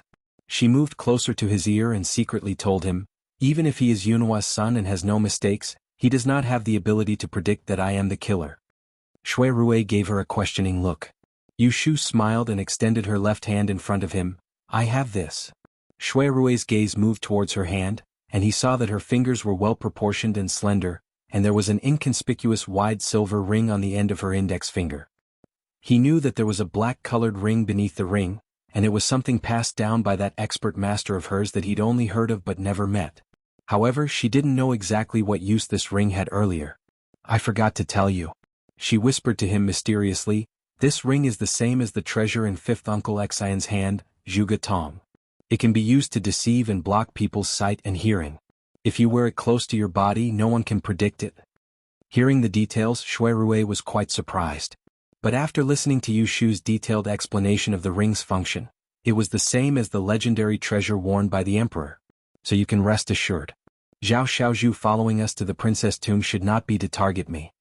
Shui Rui believed that Yu Shu would not joke around with her life, so he was relieved. As for what Mr. Yinya's intention was, they could only take one step at a time. After the exchange, Yu Shu went back to rest. She still had to ride the horse early in the morning. She was also tired. She sat on the edge of the wooden bed and was about to turn off the light to sleep when she found a piece of white paper under the oil lamp at the bedside. She had seen Mr. Yinya right before dinner, so she recognized that the ink color was the same as the handwriting.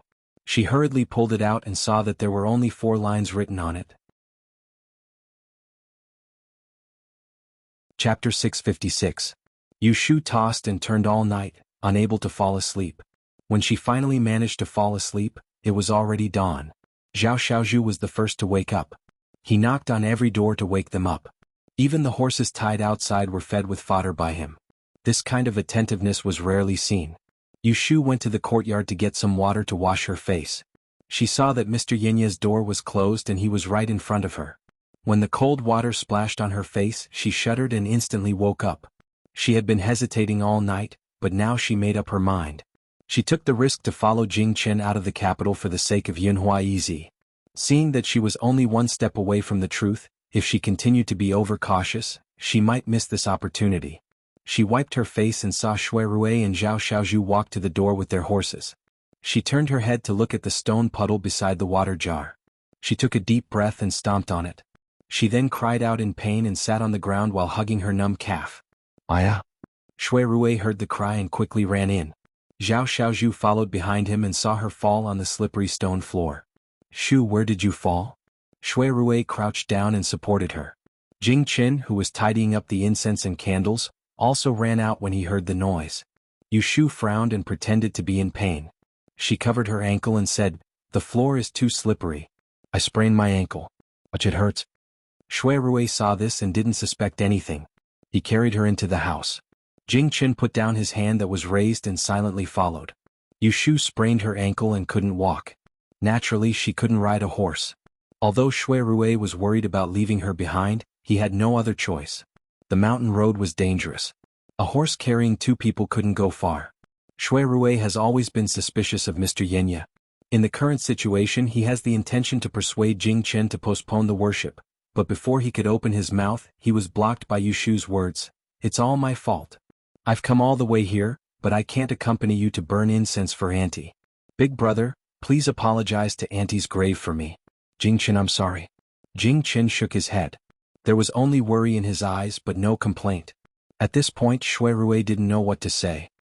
He thought about the ring on her finger, looked at Yu Shu's face and smoothed her hair. You stay here. We'll be back as soon as possible.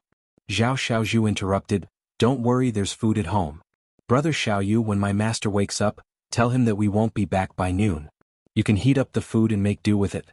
I'll cook something delicious for you at night. Yu Shu watched them leave one by one. She secretly heaved a sigh of relief. She finally followed Mr. Yinya's instructions and stayed behind. It wasn't that she was so honest that she would sew her mouth shut if he didn't allow her to say it. It was just that based on her understanding of Shui Rui, if he really showed her the message Mr. Yinya left for her last night, he wouldn't let her stay alone no matter what. They traveled together with Jing Chen, but they each had their own goals. She didn't know what was most important to Jing Chen, but she believed that to Shui Rui her safety was number 1. As for her, the most important thing was to unravel the mystery of the Book of Fantasy Maiden. After Shui Rui and the others left, Yushu sat on the bed alone. She reckoned that they had already gone far away, and the courtyard was very quiet. She waited for about 10 minutes, but there was still no movement outside. She could not sit still any longer, so she got off the bed, put on her shoes, and went to look for them. When she arrived at Mr. Yenya's door, it was actually open. The morning light shone brightly. He was still sitting under the window. His hair was loose and he was wearing a coat. He was holding a clay sculpture in his hand. He was motionless, as if he had been sitting there for the whole night. The way he sat there made people not want to disturb him, but Yushu didn't have the patience to wait any longer. "Sir." Yushu strode up to him and handed him the piece of paper that she had placed on her bed last night. She questioned him. "This is Sir's handwriting. May I ask why you made me stay here so sneakily?" His body moved as if he had woken up from a dream. He put the clay sculpture back in his hand and closed the box. His white hand picked up the ink and walked around the dried ink stone. He picked up the brush and wrote, "Can you answer a question of mine first?" "Ask away." Yushu sat opposite him. She took a look at the paper and his expression. She was already mentally prepared. It wouldn't be so easy to get an answer. When he moved the brush and a question appeared on the paper, it made Yushu, who was prepared to be troubled by him, confused. "Who are you?" He didn't ask Jing Chen, didn't ask Shui Rui, didn't ask why they came, but asked who she was. Yushu raised her head and met his gaze. She found that he was using the same gaze to look at her. It was the same yesterday. He looked at her as if he had already guessed her background. So this question was just to verify it. Under his bewitching gaze, Yushu forced herself to calm down. She put her hands on her knees and answered, "My surname is Yu and my name is Shu. I am from Yang. In the 13th year of Zhaoqing, I came to the capital to take the imperial examination. I am a Dian female diviner and a 4th-class Ishur. Now I am working in the Celestial Commissioner." Her confession didn't contain a single lie. It was very detailed. However, she didn't see the word "satisfied" on Mr. Yenya's face. On the contrary, he sighed silently and picked up the brush again. "I have never seen a face like yours in my life. It seems right, but it's not. It doesn't matter if it's a blessing or a curse. Let me make a wild guess. You should have no parents, no siblings, no time of birth, and no time of death." These deductions were very damaging and too unreliable. This made Yushu, who had been waiting seriously, suddenly laugh. Just as she was about to shake her head to deny it, she suddenly froze. A thought suddenly popped up in her mind. Her mother was still alive and she also had a younger brother. But strictly speaking, they weren't her real relatives. They were the blood relatives of the unlucky girl who died in the Ji family's ancestral hall. If she were to calculate her background, her father, mother, and younger brother were indeed not in this world. Also, her birth date and 8 characters were not used. Wasn't this called not knowing the time of birth? In her previous life, she died an unnatural death. After being reborn as a human, she also fulfilled the saying, not knowing the time of death. Yushu suddenly felt a little out of breath.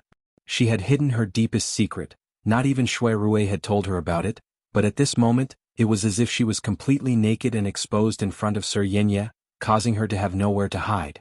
But why? She clearly had the black ring given by Daoish Qing Zheng, but the other party was able to calculate her background? Yushu was momentarily shocked.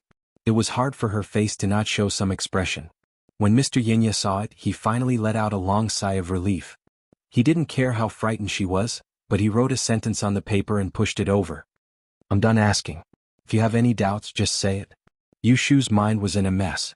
She couldn't calm herself down after taking a few breaths. She could only pinch her thigh and silently remind herself that she was just imagining things. That was why she didn't say anything stupid. "To tell you the truth, we came to Ancien to look for a person. May I ask if you know this person? Maybe you know his whereabouts. Who are you looking for?" "Yunhua Ez, who passed away 20 years ago," Yushu said word by word. Then, she saw the person in front of her calmly write 3 words on the paper. "I am him." At this moment, Yushu simply didn't know how to describe her feelings. Even if she intuitively felt that Mr. Yenya was Yunhua when she saw him, the impact of his own admission still made her lose her composure. She stood up abruptly and almost knocked over the wooden box on the side of the stone table. Mr. Yenya, no, she should call him Yunhua now. He reached out his hand and pressed the wooden box. He pushed it further into the table. He raised his head and smiled at her. A few fine wrinkles appeared at the corner of his eyes. This smile strangely made the incomparably excited Yushu relax. Her train of thought returned to her mind. This person really was Yunhua. That's great. Yushu had 100 questions in her heart. Now that things had come to this, she didn't know where to start. She glanced at the wooden box in his left hand and had a flash of inspiration. She blurted out, "Sir, can I have a look at this box?" Yunhua hesitated for a moment, then pushed the box towards her. He nodded and let go of her hand. Yushu hurriedly took it and opened the lid. She saw a few clay figurines inside. They were of different heights and sizes. Each of them was made to look lifelike. She counted them. From left to right there were a total of 4 figurines. Looking closely, 2 of the figurines had the shape of a woman. The other 2 small figurines had the shape of a child. She observed for a while before speaking again. "Sir, you told me yesterday that the figurines inside are your family members. Is this the princess?" She pointed at one of the 2 female figurines. The one who wore a long dress and had a pleasant smile. Yunhua nodded. "What about this one? Is she your sister?"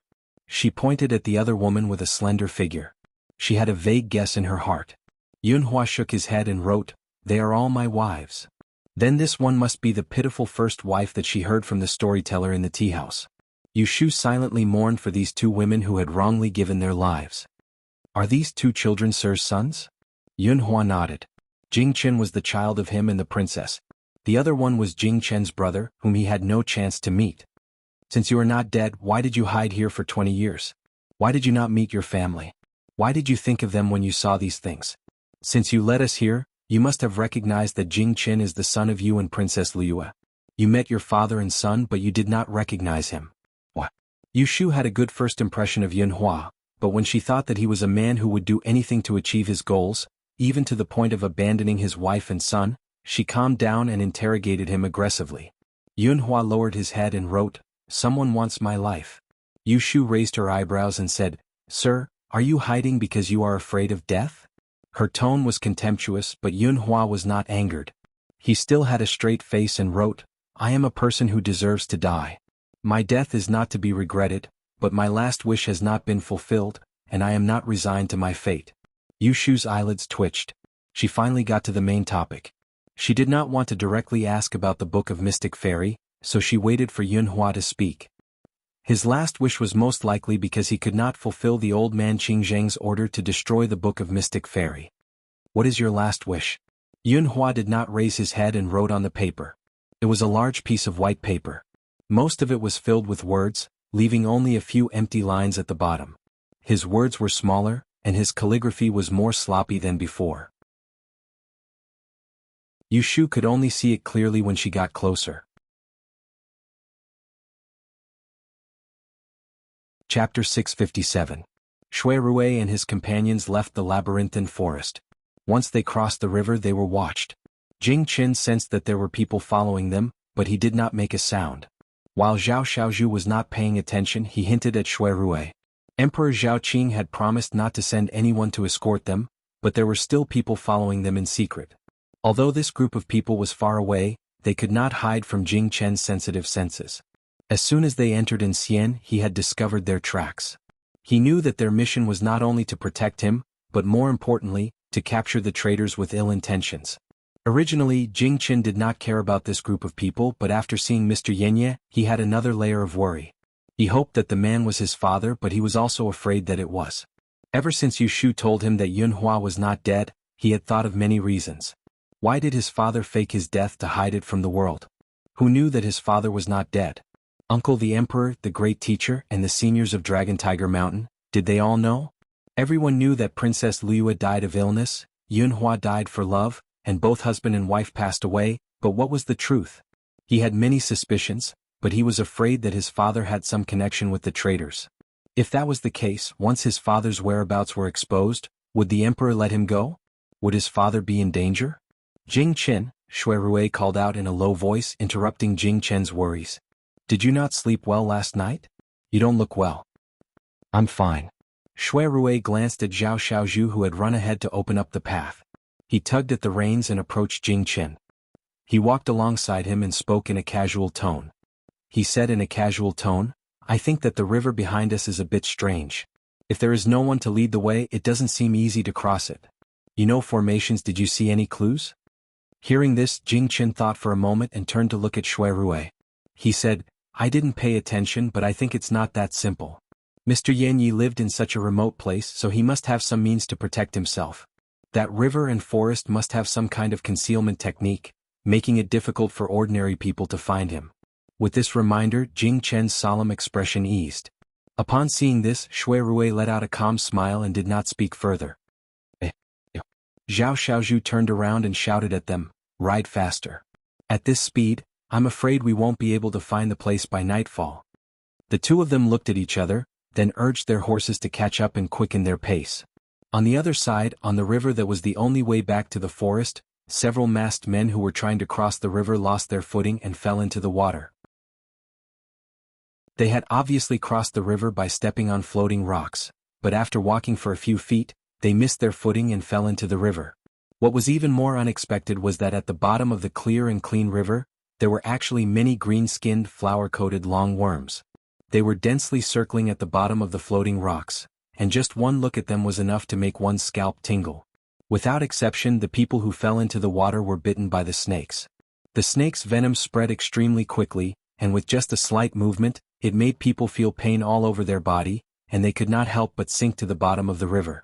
Therefore, these unlucky people who stayed behind were almost completely annihilated because of this strange river. Just as Jing Chen and the others rushed to the princess tomb without stopping, Yu Shu sat in front of Yun Hua and listened to his story. It was a story about Yun Hua's son, a story that few people knew about. Speaking of which, you and I have some fate. Before I changed my name to Changzhou Yin Mufeng, I was from the hinterland of Jiangnan Yang City. When I was ignorant, my family met with an accident, and I was adopted by my master since I was a child. He taught me to become a human, and after my studies were successful, I obeyed my master's orders and married a girl who was my childhood sweetheart. She was my first wife, Madame Han. When she heard this, Yu Shu was already 200% sure that Yun Hua was her senior brother, the first disciple that Taoist Qing Zheng had accepted. Otherwise, how could there be such a coincidence in the world that they both met in Yang City? My master's kindness to me is as heavy as a mountain, and he is like a second parent.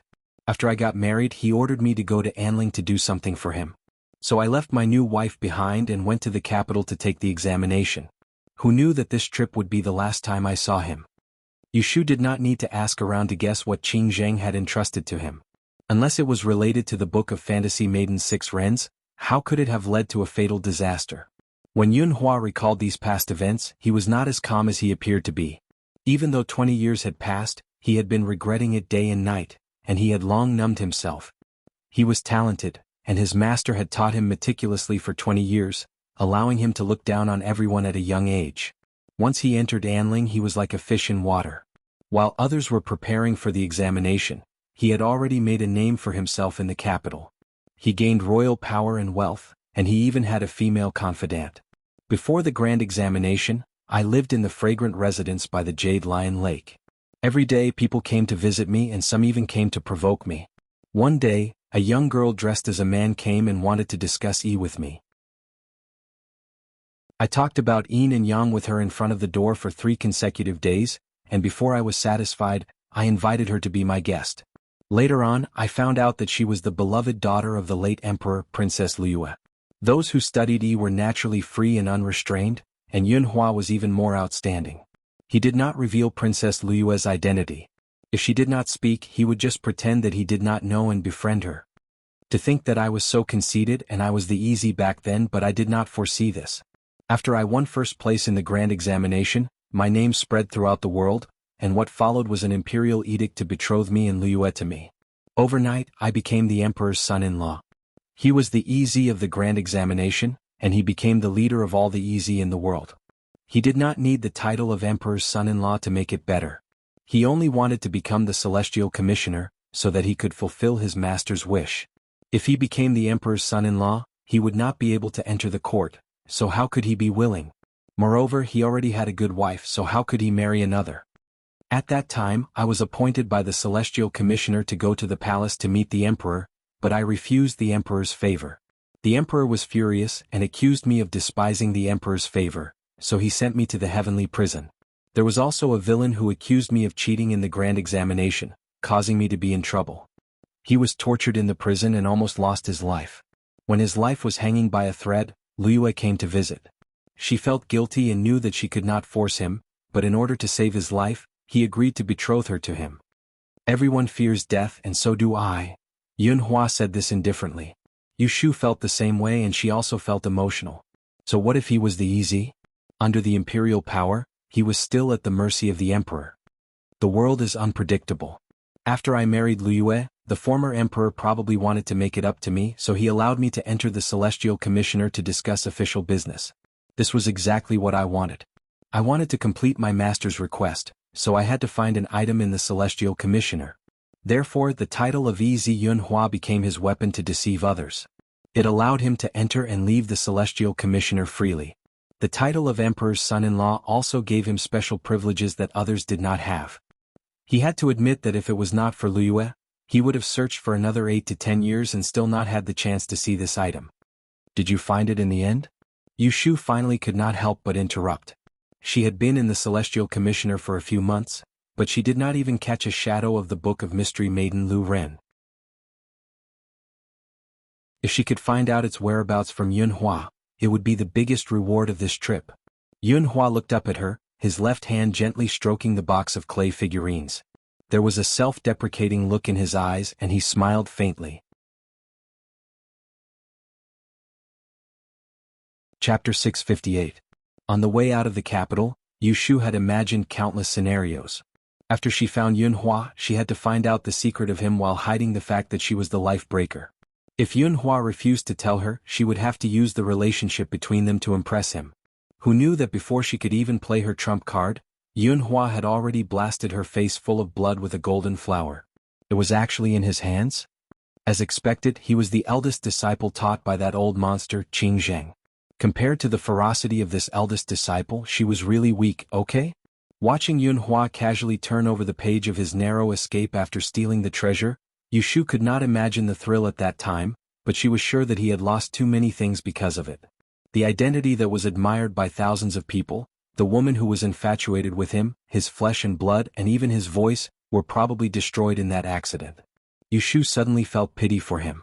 She should have paid more attention to the thing in his hands, but when she opened her mouth, she asked an irrelevant question. You regret it, don't you? Yunhua sighed, changed another piece of paper, picked up the pen and wrote, My family was separated, my family was ruined, and I implicated the innocent. How can I not regret it?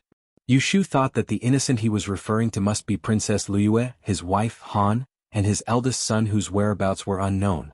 As for Jing Qin, after so many years, you did not dare to recognize Jing Qin. Did you not try to find Han and her son? With your ability, have you not divined their whereabouts? Yunhua felt pain in his eyes. He shook his head gently and wrote, At that time I left Yang for the capital. I did not know that my wife was pregnant. I changed my name to Changzhouzian Mufeng and entered the capital for a few months. Only after Dian released the results, I quietly asked someone to send a letter to my hometown, and then I staggered into prison. When I married Liyue, I received a reply from my hometown. In the letter, it was written that my wife, Han, was pregnant and asked me when I would return. I felt very guilty, but I could not tell her the truth, so I could only entrust my distant best friend to take care of my wife and child. What happened next?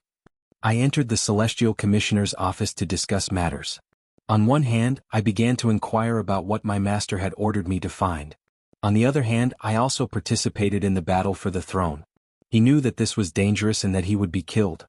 That's why I don't even write letters to my hometown, so I have no way of knowing when Madame is about to give birth, or when my child will be born. After all, he was a mortal. Even if he could foresee the future, he was still a mortal. How could he predict the affairs of the world? It was laughable that he was so smart and conceited that the people of the world admired him. His name Ez was recorded in the historical records, yet he could not even protect his own flesh and blood. The 12th year, the 8th month. I divined that I already had a son, and only then did I know that Madame had given birth to a son for me. However, Madame's fate was very dangerous and I was very worried. At that time, the late emperor was old and sick in the palace.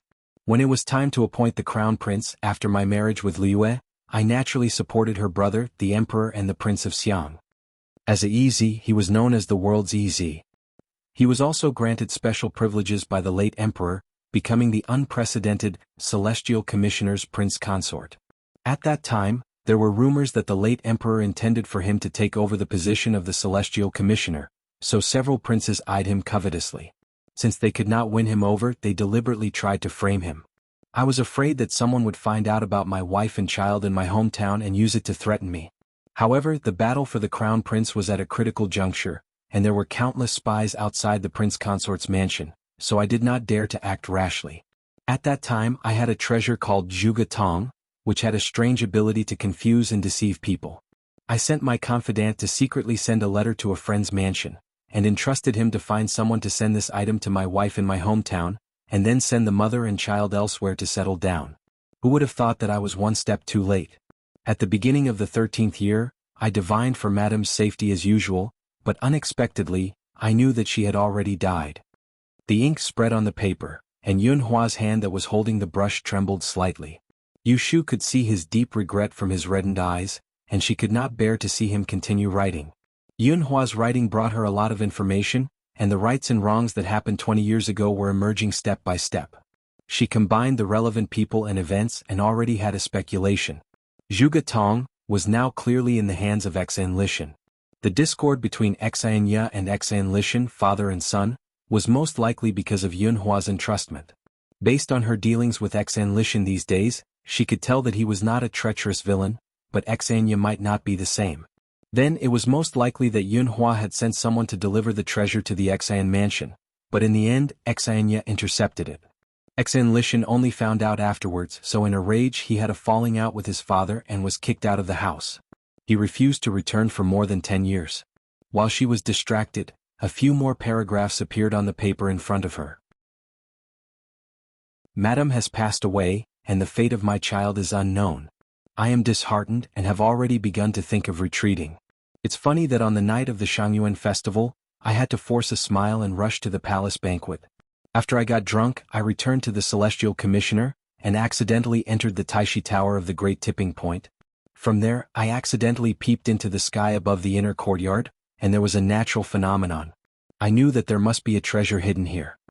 He suspected that the thing that his master wanted him to find was hidden there, so he stayed at the Celestial Commissioner for days and nights, using the name of official business to deceive others, and forgot to eat and sleep to calculate the location.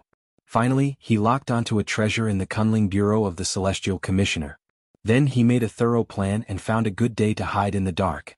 Taking advantage of the night, he burned down the treasure. As he expected, not long after the Kunling Bureau caught on fire, the Great Tipping Point, who was staying at the Taishi Tower at that time, was alerted. He hurried over and brought people to put out the fire. When the fire was extinguished and smoke still lingered in the air, the Great Tipping Point could not wait to go in alone to check, and he took advantage of the chaos to follow behind. His throat was damaged because he hid in the sea of fire for too long. When he found the place where the treasure was hidden and took it out, I took action. I poisoned him and knocked him out and stole the thing that he had on him. It was exactly what I wanted. After Yu Shu understood what happened, her cruelty towards Yun Hua reached a new high. She thought to herself, so that's how it is. Previously, when she predicted Yun Hua's life and death, she predicted that he encountered a fire in the second month of the 13th year of Baotai. It turned out that the fire was set by himself. Then how did you get away after that? The Kunling Bureau caught on fire inexplicably, and it was impossible for no one to notice after that. The Celestial Commissioner and the Supreme Court were not just decorations. Without Zhuge Tong to protect himself, Yun Hua could only leave at that time because he would definitely die if he stayed. On the second day after the incident, the palace ordered the city gates to be sealed, and the people were not allowed to enter or leave. Then, the mansions of dozens of officials under the Celestial Commissioner were put under martial law by the Imperial Guards, and even the mansion of the Emperor's son-in-law was not spared. Who did not return to the mansion on the night of the fire will be found out after a check. But at that time, I had already hidden in the ditch near the city gate. When it rained the next day, I followed the sewage drainage in the city and escaped from the city through the underground. This made sense. Xan Ye secretly gave her Yun Hua's birth date and 8 characters, saying that he was still alive at the beginning of the 13th year of Baotai. She only heard the news of his death 4 months later. In fact, Yun Hua set fire to the Kunling Bureau in February, and since then he disappeared. As the Emperor's son-in-law set fire to the Celestial Commissioner, and this scandal was suppressed. Later, Princess Liyue gave birth to Jing Chen in April, and then she passed away. In order to cover up the truth, it was announced that Princess Liyue had died first, and Yunhua committed suicide by taking poison for her, creating a sad and beautiful story that was passed down to this day. Who knew the truth behind the whole incident? It was simply a tragedy. Yu Shu, out of self-awareness as a woman, could not help but question him. You just left like that. Have you ever thought about how Princess Liyue and the child in her womb will live in the future? There were waves in Yunhua's eyes. Liyue. He really did not know whether to love or hate her. As early as when they first met, he knew her feelings and told her that there was already a good wife in his hometown, but she still insisted on asking the late emperor to appoint a marriage. He only mentioned the matter of his wife in his hometown to Liyue. After that, he did not believe that what happened to Madame Han and her son had nothing to do with her. However, this woman died violently after giving birth to his child, burying a lifetime of glory and wealth. Yu Shu saw that he was silent, and it was not good for her to continue being aggressive. After all, it was not her turn to fight for justice. After listening to the story, the atmosphere was a bit off and she had to cough to break the silence. Since you have told me so much, I will tell you the truth. In fact, Big Brother and I accompanied Jing Chen to Ancienne not only to visit the princess grave, but also to find your whereabouts. Yesterday when we met Zhao Xiaozhu in the Ancienne restaurant, we suspected that it was Mr.'s doing, so we beat him at his own game. I think only Mr. has the ability to foresee the future. I wonder how much Mr. knows about our purpose in coming here? Yunhua had already confessed his identity, so he did not speak in riddles with her anymore. He wrote, I know Jing Chen's birth date and 8 characters. After I settled down, I would do divination for him from time to time. A few days ago, I observed the stars and saw that Ziwei was fighting and the ghost constellation was bright. I knew that a debt of sin was approaching. I divined that there was a man and a woman by his side, so I asked Xiaozhu to wait in Ancienne County. If he saw the 3 of them together, I would lead him here. Yu Shu was puzzled. There are many groups of 3 in the restaurant. Why is Zhao Xiaozhu sure that it is us? Could it be that he has seen Jing Chen before? Hearing this, Yunhua got up and went to the stone cabinet at the side. He took out a scroll painting and handed it to her. Yu Shu opened it and saw that there was a half-body portrait painted on it. The facial features were vivid, and there was no doubt that it was Jing Chen. The scroll itself turned out to be an imperial notice. When she saw the imperial notice, she frowned. She remembered that half a year ago, after Jing Chen regained his memory, he left without saying goodbye. In order to find him, the emperor posted the notice on the streets of Enling City. It caused an uproar for a while. Unfortunately, she was tied up by the Celestial Commissioner for interrogation, and one of her little fingers was broken. Just as her thoughts wandered, she turned around and saw that there were 2 more sentences on the paper. You are looking for me for 2 things, to save your life and to seek answers. Yu Shu looked at the last 4 words and compared them. She was surprised. This seeking answers was referring to Jing Chen. Could it be that saving my life was referring to herself? The feeling that she could not hide surged up again. She could not help but wonder if Yunhua knew about her background.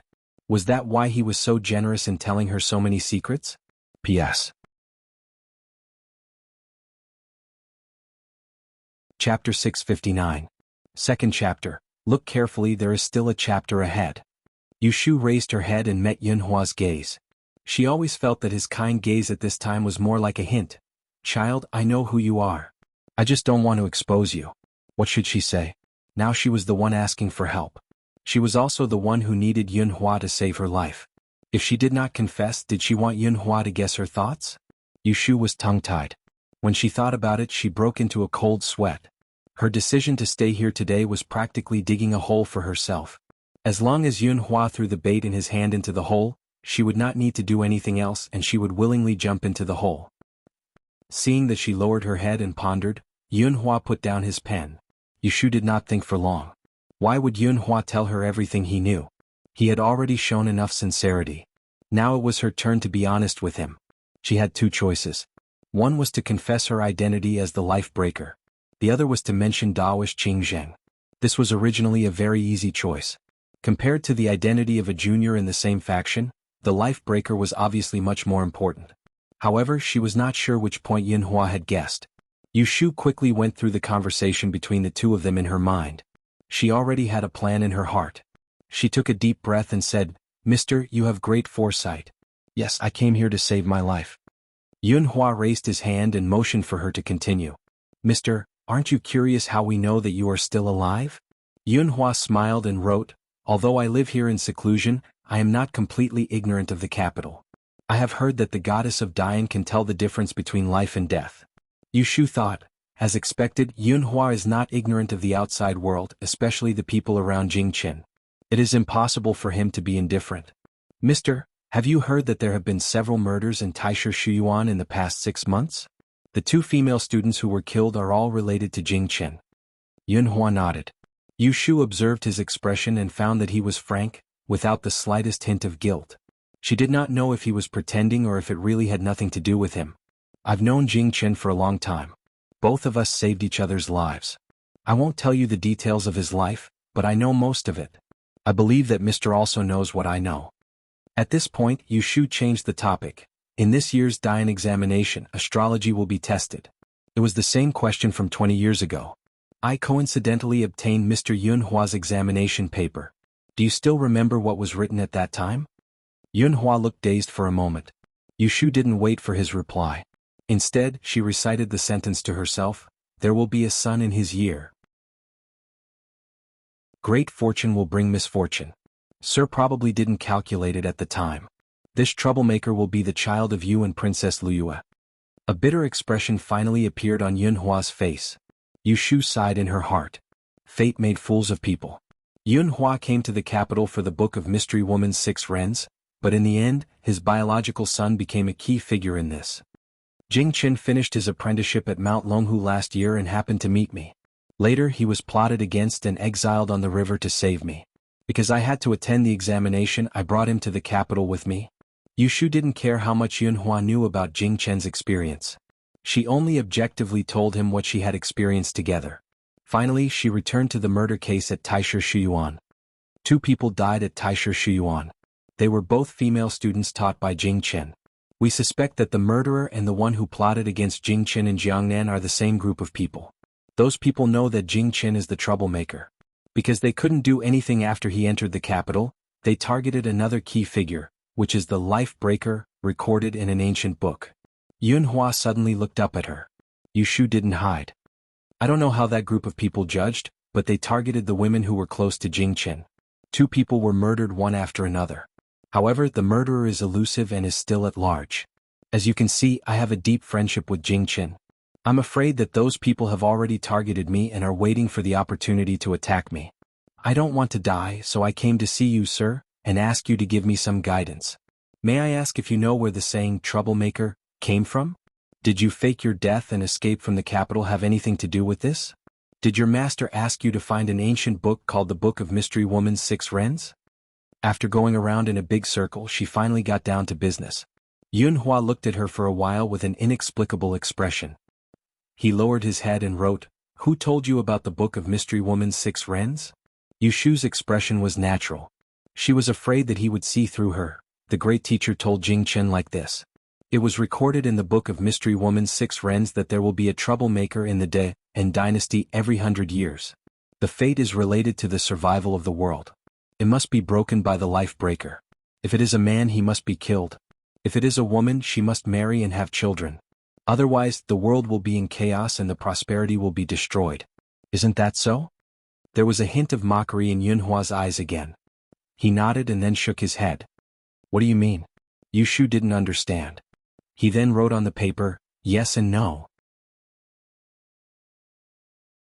Seeing that he stopped writing, Yushu quickly asked, then what is true and what is false? If Yunhua didn't lie and he really had the Book of Mystery Woman's 6 Rens, then he should have read the book too many times in the past 20 years. Compared to what Jingqin found out from the great teacher, Yushu didn't know why she was more willing to believe that what Yunhua said was the truth. Yunhua didn't intend to keep her in suspense. He quickly wrote on the paper, the saying of the troublemaker in the De and dynasty is true. The saying of the life breaker is false. If the life breaker is a man, he should indeed be killed. Killing him will solve all problems. If the life breaker is a woman, then... His pen stopped here. Yushu saw that he suddenly stopped writing at the crucial part. She suddenly became anxious. She stretched her neck and urged, then what? Please write quickly. Don't be anxious, okay? Amidst Yushu's silent shouts, the tip of Yunhua's brush fell down again, but this time, another line appeared. Since you are not a person who destroyed your life, knowing too much will not benefit you. Young people, it is better not to be overly curious. Yushu wanted to cry but had no tears. How could he tease her like this? It was better not to say anything halfway. Yunhua saw all kinds of subtle reactions from her. He felt sad and didn't want to argue with her anymore, lest he made things worse. So he picked up his pen again. He wrote 2 lines and handed them to her. My child is stubborn. Think about it carefully. If I wanted to harm your life, why would I be so long-winded with you? Yushu was stunned. Yunhua smiled silently. He put down his pen, put the dozen or so pieces of paper he had written on together, and put them in a small basin under the stone table. He lit it and ignited it. After a while, ashes floated in the air. It wasn't until the papers in the basin were burned to ashes that Yushu came back to her senses. She stared at Yunhua with a complicated expression. At this point, if she still didn't know that she had exposed herself, she would really be a pig. It turned out that Yunhua had already seen through her that she was the life breaker.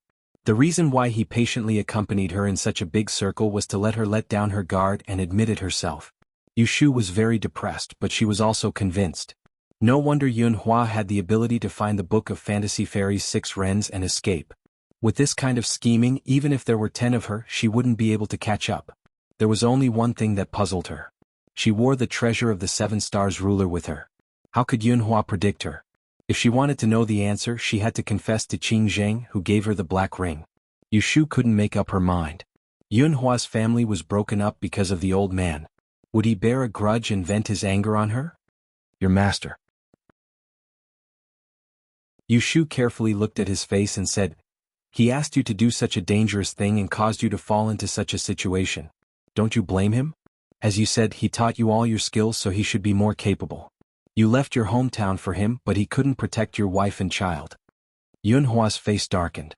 He wrote, I chose to go to the capital on my own that day. The master didn't force me. Yushu pondered over his 2 sentences and found that he only answered half of it. He didn't explain why the old man Qing Zheng didn't save his wife and child in time. Obviously, he was deliberately avoiding this point. She felt that there was something strange about it. Before she figured it out, it was better not to recognize this senior apprentice brother for the time being. Since the truth had been revealed, there was only a layer of paper left. It was meaningless to hide it. Yushu simply admitted it.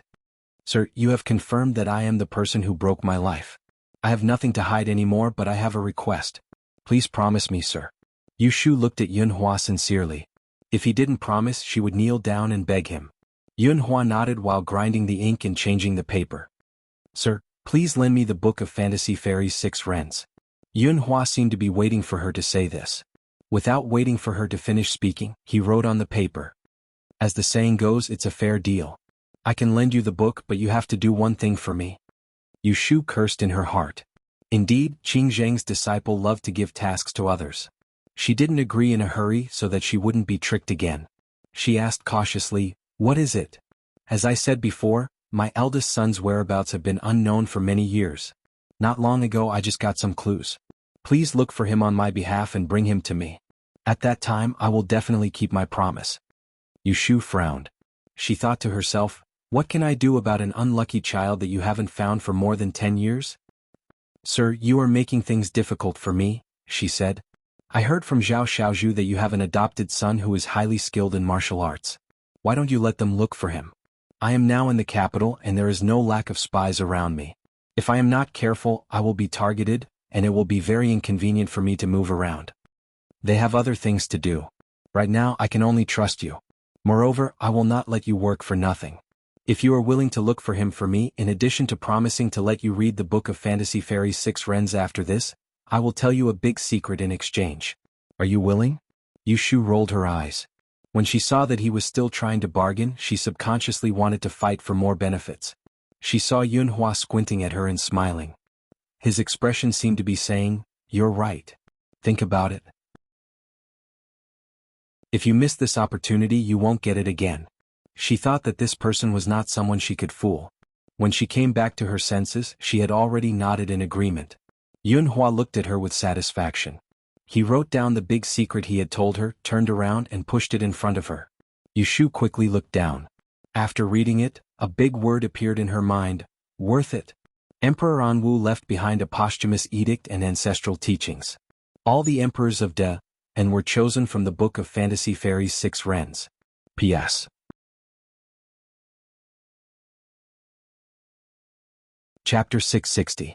With Zhao Xiaozhu as a guide, Jing Chen and the rest avoided many traps set by the hunters after entering the mountains.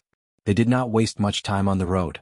Perhaps it was because Yu Shu, the big bait, did not follow them, or because there was a group of death warriors trailing behind them, but no thieves appeared along the way. If we go any further, we will reach the boundary of the princess tomb. The entrance is guarded by the mausoleum guards. We can't go through. Brother Jing, where is your mother buried? Do you know the way? Zhao Xiaozhu reined in his horse at the intersection. Jing Chen looked up at the two precipices and answered, "Let's go forward." Zhao Xiaozhu raised his eyebrows and looked at Shui Rui. The latter smiled at him and followed first.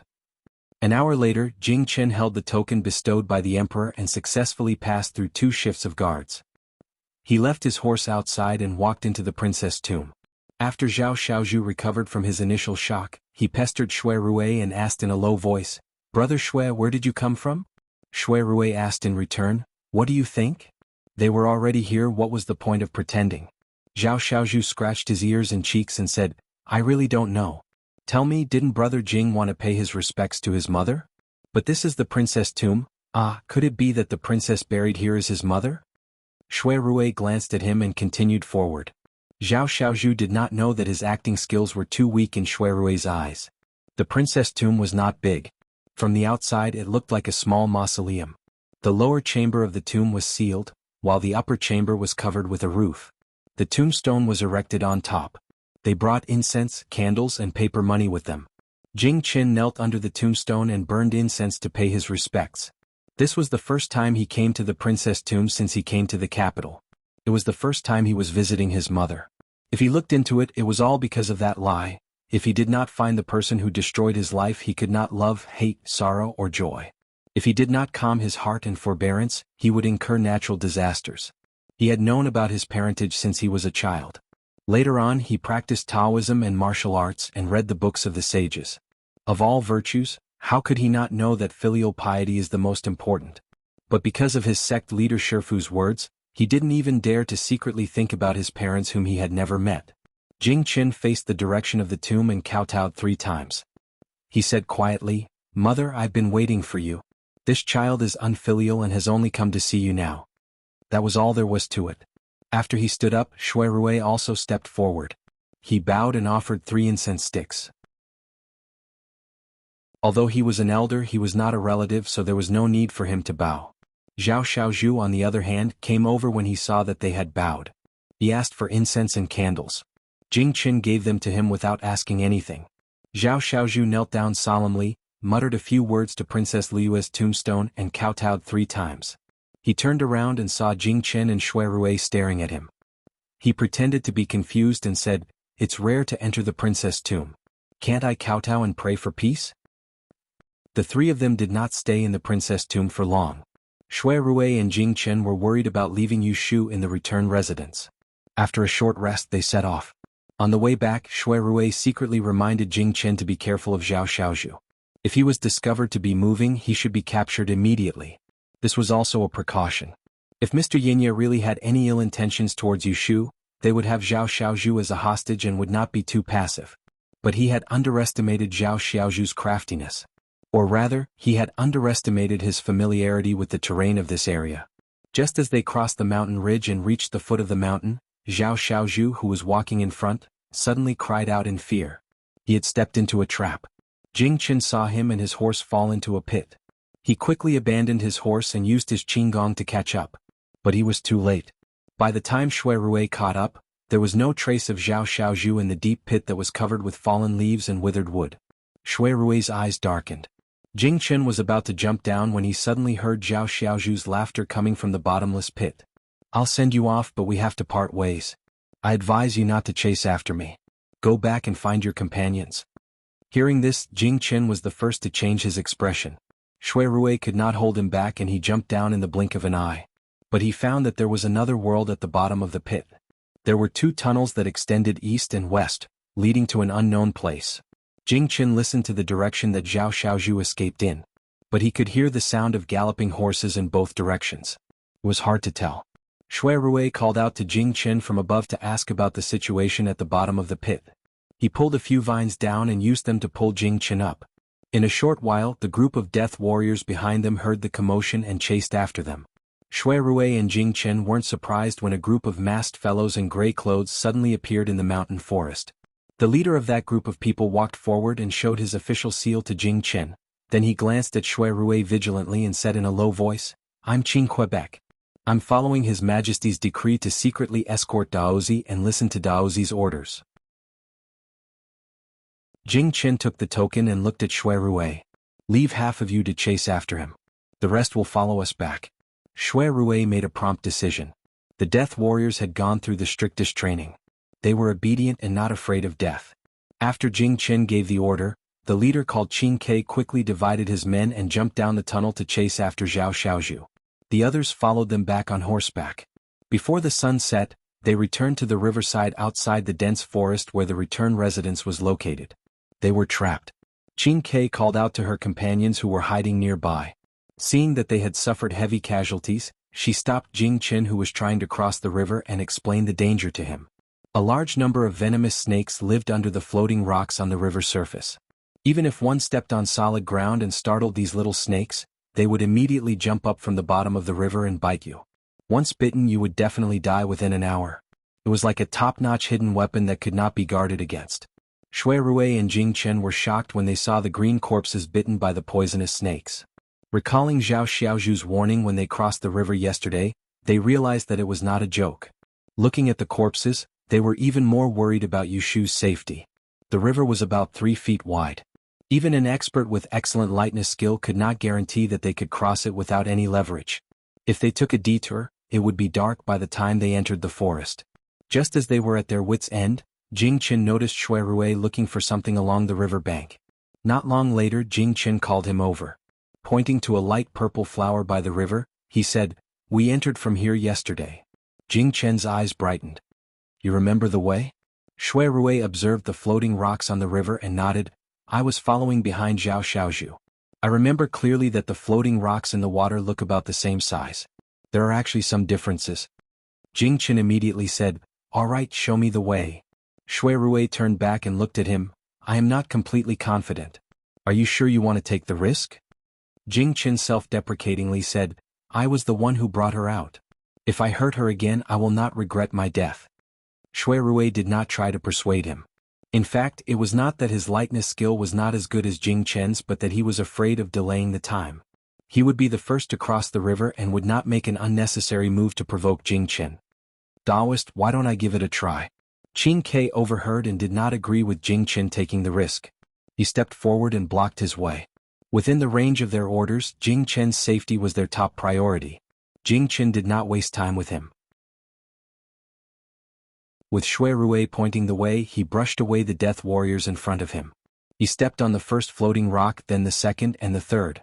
Shui Rui walked behind him. Qin Ke hesitated for a while and followed with a few death warriors. They were lucky and crossed the river without any mishaps. Jing Chen flew to the opposite bank halfway and dived into the forest without looking back. He disappeared in the blink of an eye. "Jing Chen!" Shui Rui shouted. He frowned and leaped over the last few floating rocks. The death warriors behind him passed him and chased after him. He shook his head helplessly. He did not care about his fatigue and ran into the forest. The sky gradually darkened. When Jing Chen rushed back to the Gui residence, Mr. Yenya was long gone. He found Yushu lying motionless on the bed in his room. He broke out in cold sweat. When he checked her breath, he found out that she was unconscious. Shui Rui didn't run as fast as Jing Chen, but he remembered the way, so he rushed over very quickly. That group of death warriors, on the other hand, was shaken off by Jing Chen and didn't follow Shui Rui. Until now, not a single one of them had appeared. They were probably still wandering around in the forest. "It's okay. She just fainted." Shui Rui breathed a sigh of relief. He panted heavily and went forward to check. Jing Chen moved away from the bed, got up and walked around the room. Finally, he found a handful of paper ashes in the brazier under the stone table. He rubbed it up and smelled it. There was a strange fragrance which seemed to be some kind of sleeping smoke. Half of the things in the house were empty. There were only a few winter and summer clothes left in the wardrobe. The rest of the books and ink were all gone. Furthermore, the old horse that was tied to the back of the fenced courtyard was gone. Mr. Yinya left leisurely. After putting down Yushu, he still had the time to pack his luggage. After Jing Chen checked the surroundings, he returned to the stone house. Yushu was still unconscious. Shui Rui confirmed that she wasn't injured anywhere else, so he calmed down and thought about it carefully. He then realized that something was wrong. For example, why did Yushu sprain her ankle before they left and stayed behind? They left. Jing Chen did not say to chase after them. It was obvious that they could not catch up. Shui Rui said, "Wake Shu up first. She must know something." Jing Chen nodded. He went forward and poked a few acupuncture points on Yushu's shoulder. After a while, she woke up with a groan. He opened his eyes and looked at the two sweaty men standing by the bed in confusion. Big brother, Jing Chen?" Shui Rui smiled at her and asked her gently, "Shu, does your foot still hurt?" Yushu was choked by his dazzling smile. She instantly woke up. She got up from the bed and looked around. Where was Yunhua? She was shocked and blurted out, "Where is Yunhua? Did he run away?" After saying that, she felt that something was wrong. She turned around and saw the dark faces of Shui Rui and Jing Chen. Her scalp went numb. She forced a smile at them and shrank into the bed. She stuttered, This I can explain." "Ah." Shui Rui winked at Jing Chen. The latter understood and retreated to the door, in case those men of sacrifice came over and heard something they should not hear. Shui Rui found a teapot in the room. He poured a cup of water and put it in Yushu's hand. He said kindly, "I ask and you answer. Make it short, okay?"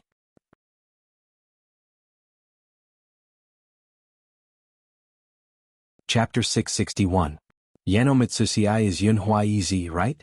Shui Rui had verified this point the most. Yes. Yushu glanced at the door. Jing Chen was staring at her. His bright and piercing eyes were no longer indifferent.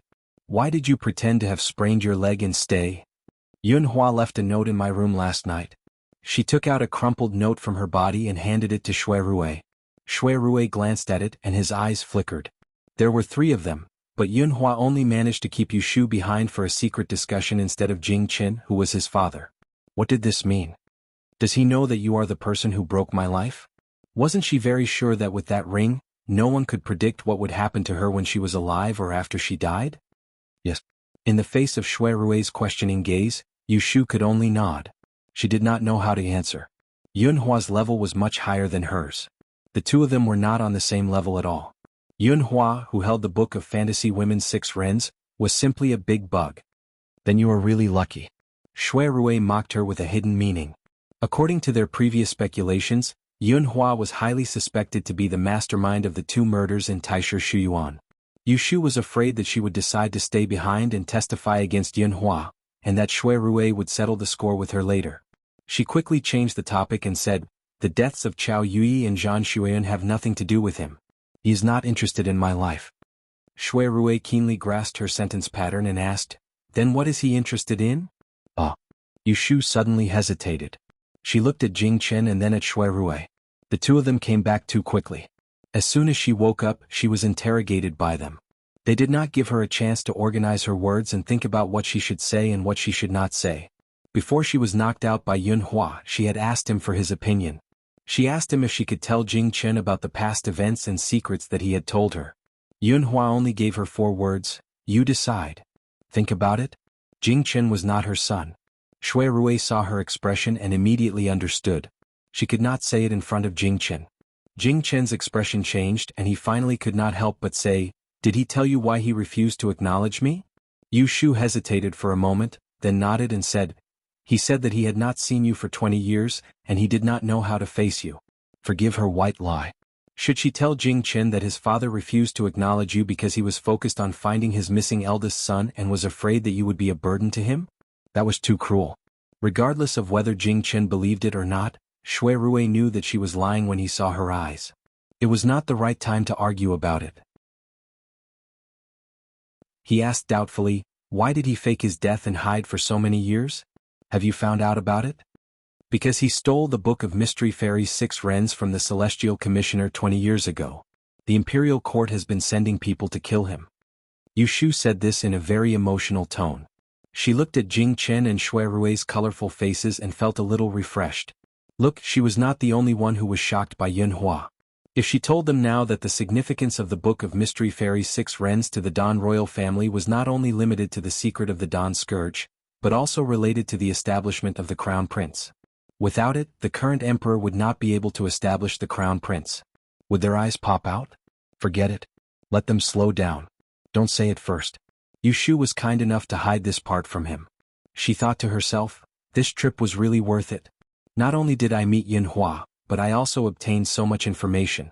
Is the Book of Mystery Fairy's 6 Wrens in his hands? Shui Rui hurriedly asked. Did he show it to you? After all, he was most concerned about how to solve her identity as the person who broke her life. Jingchen was also shocked.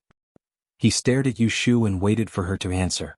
Yushu said gloomily, no, he knows that I am the person who broke my life. How can he let me see the Book of Mystery Fairy's 6 Wrens so easily? He wants me to promise to do something for him. After the matter is done, he will let me have a look at it. What is it? Shui Rui and Jingchen said in unison. She was prepared this time and did not stutter. She said to them with a troubled face, he wants me to find a person. Who? Yushu shook her head and refused to say more. You are the bait. Don't ask me. This is an agreement between me and him. It has nothing to do with you. Seeing this, Shui Rui already had a plan in his heart. Jingchen did not give up. Did he leave any message for me? Yushu hid the sympathy in her eyes and said to Jingchen, yes, he asked me to pass on a message to you. At this moment, Jingchen held his breath and waited. He said that you should take care of yourself. Don't think about him. When everything is over, you and your son will meet again one day. When she finished speaking, Yushu saw a rather complicated expression appear on Jingchen's fair face. It looked like he was smiling, but it also looked like he was sad. That's right, even though Yunhua did not let me read the Book of Mystery Woman's 6 Wrens, he told me one thing. Yushu said solemnly to Jingchen, he did not tell you the truth. If the person who breaks the destiny of the great and calamity is a man, he should be killed.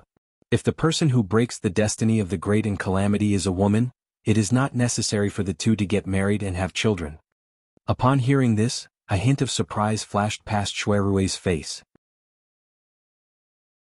Jingchen was stunned. He mumbled, is that so? Yushu did not want to discourage him, but she clearly told him that this was necessary. She did not want him to think that as long as she promised to reconcile with him, get married and have children, he would be saved. It was raining heavily. Jingchen's lips moved. He wanted to say something but stopped. But when he saw Yushu's relaxed expression, as if she had unloaded a burden, he could not say the question that was at the tip of his tongue. How could she be sure that what his father said was true? She did not see the Book of Mystery Fairy's 6 Wrens with her own eyes, did she? In the next moment, he was secretly ashamed of his own suspicion. He had never doubted the one-sided words of De Tiao, but now he had to doubt his biological father? Yushu turned her head and did not look at Jingchen's lonely expression. She blinked at Shui Rui, whose eyes were hiding a smile. The two of them tacitly agreed to this good news. They talked for a long time. The sky outside was already dark, but the men of sacrifice who had followed them to cross the river were still nowhere to be seen. It could be seen that the reverse-trace tactical array that Yunhua had set in this dense forest was really not easy to break through. If Shui Rui and Jingchen had not followed Zhao Xiaozhu back and forth, they were afraid that they would be trapped outside and walking in circles. Shui Rui lit the lamp in the house and discussed with Jingchen and Yushu how to explain it to the emperor when they returned. The three of them had almost the same opinion. Under Yushu's continuous brainwashing, Jingchen had long lost the trust he had in Emperor Zhaoqing and De Tiao. He agreed without hesitation to Shui Rui's suggestion to hide the fact that they had seen Yunhua. After they got the information, Jingchen got up and went outside to look for the group of men of sacrifice who had traveled quickly. Shui Rui and Yushu stayed behind to see if there was anything in the kitchen that could fill their stomachs. They could not go back tonight, so they had to stay here for another night. Shui Rui still had many doubts about Yushu's words, but he did not choose this time to interrogate her in detail. There were still some leftovers from last night in the kitchen. There were a few steamed buns which Yushu had steamed. It was cool in autumn, so eating them would not cause a stomachache. However, this amount was barely enough for them and Jingchen. When Jingchen returned with a few men of sacrifice, Yushu decisively pretended not to see the messy masked men and invited Jingchen into the house to eat. That night, Yushu actually had a good sleep. Most likely, Xie Yunhua had pointed out a bright path for her. With the Book of Fantasy Fairy's 6 Wrens in his hands, her next step was to work hard to help him find his son. Although Yunhua left quietly after she fainted, He had left her a special way to contact him. As he had said, because Yu Shu was a life-breaker, who had a common interest with him, he dared to trust her so much and reveal so many deadly secrets to her to win her trust. Yun Hua's grasp of people's hearts and his bold and thorough style made her admire him. Eldest senior brother was indeed senior brother Xia. The next day they set off for the capital. On their way back they were not in a hurry. They did not have to urge the horses on the way back. They just entered Anling City before the sky turned dark. Then the three of them parted ways. Jing Chen and Shui Rui first sent Yu Shu back to Baochang Street. One returned to the princess's residence, while the other returned to the Shui family's mansion. The group of men of sacrifice also disappeared before they entered the capital. They must have gone back to report on the mission. When Yu Shu returned home, she took a hot bath happily.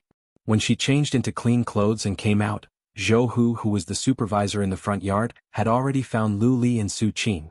Yu Shu met them in the study. The two guards with sabers were chosen by her in person. She also asked Shui Rui to check the details and could be appointed.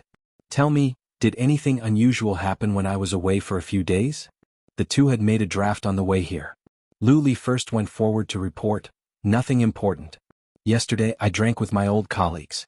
I heard that Prince Ning, who was grounded because of the headless case of the imperial envoy, was allowed to go out by the emperor. I specially went to the gate of Prince Ning's mansion to take a look. The gate was indeed open. Yu Shu suddenly heard the news. Her good mood instantly flew away. But she did not show it in front of her subordinates. She answered with a hum, and asked Su Qing. Where is the celestial commissioner? Su Qing was a little immature. He scratched his ears and did not dare to say anything. Yu Shu glared at him. Say what you want to say.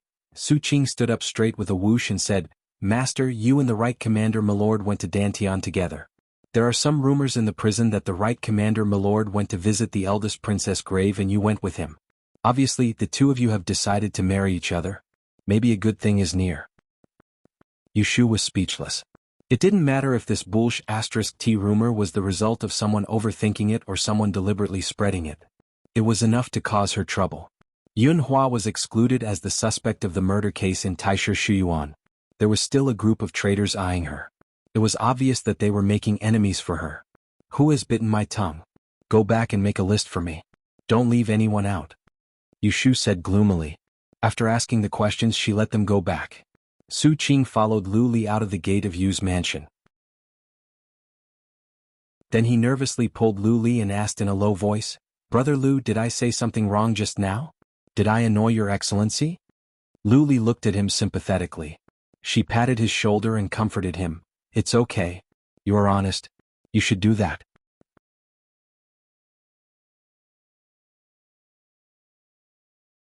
Chapter 662. The leader of the kamikaze warriors, Qin Ke, who was ordered to protect Jing Chen's princess tomb, returned to the capital and reported to the palace that very night. He arrived early and waited in the peaceful palace. The lanterns were lit. In the huge palace, other than the kamikaze warrior Qin Ke, who was kneeling on the ground and narrating the story, there was only Emperor Zhao Qing and Zhu Muzhao. When Qin Ke talked about the river, the floating rocks, and the maze in the forest that they encountered, both of them were shocked. They were almost certain that such a strange method must have been used by someone who had been missing for many years. So you're saying that we didn't catch them and let them escape? Emperor Zhao Qing's face was dark. The kamikaze warrior Qin Ke bowed his head and asked for forgiveness. Your Majesty, please calm down. I am incompetent. The other party had extraordinary methods. Out of 36 kamikaze warriors, 6 died and 5 went missing. We didn't catch the criminal. Please forgive us, Your Majesty. Although Jing Chen and the others returned unscathed, the kamikaze warriors following behind them were not so lucky. First, 6 of them were bitten to death by poisonous snakes on the river outside the residence.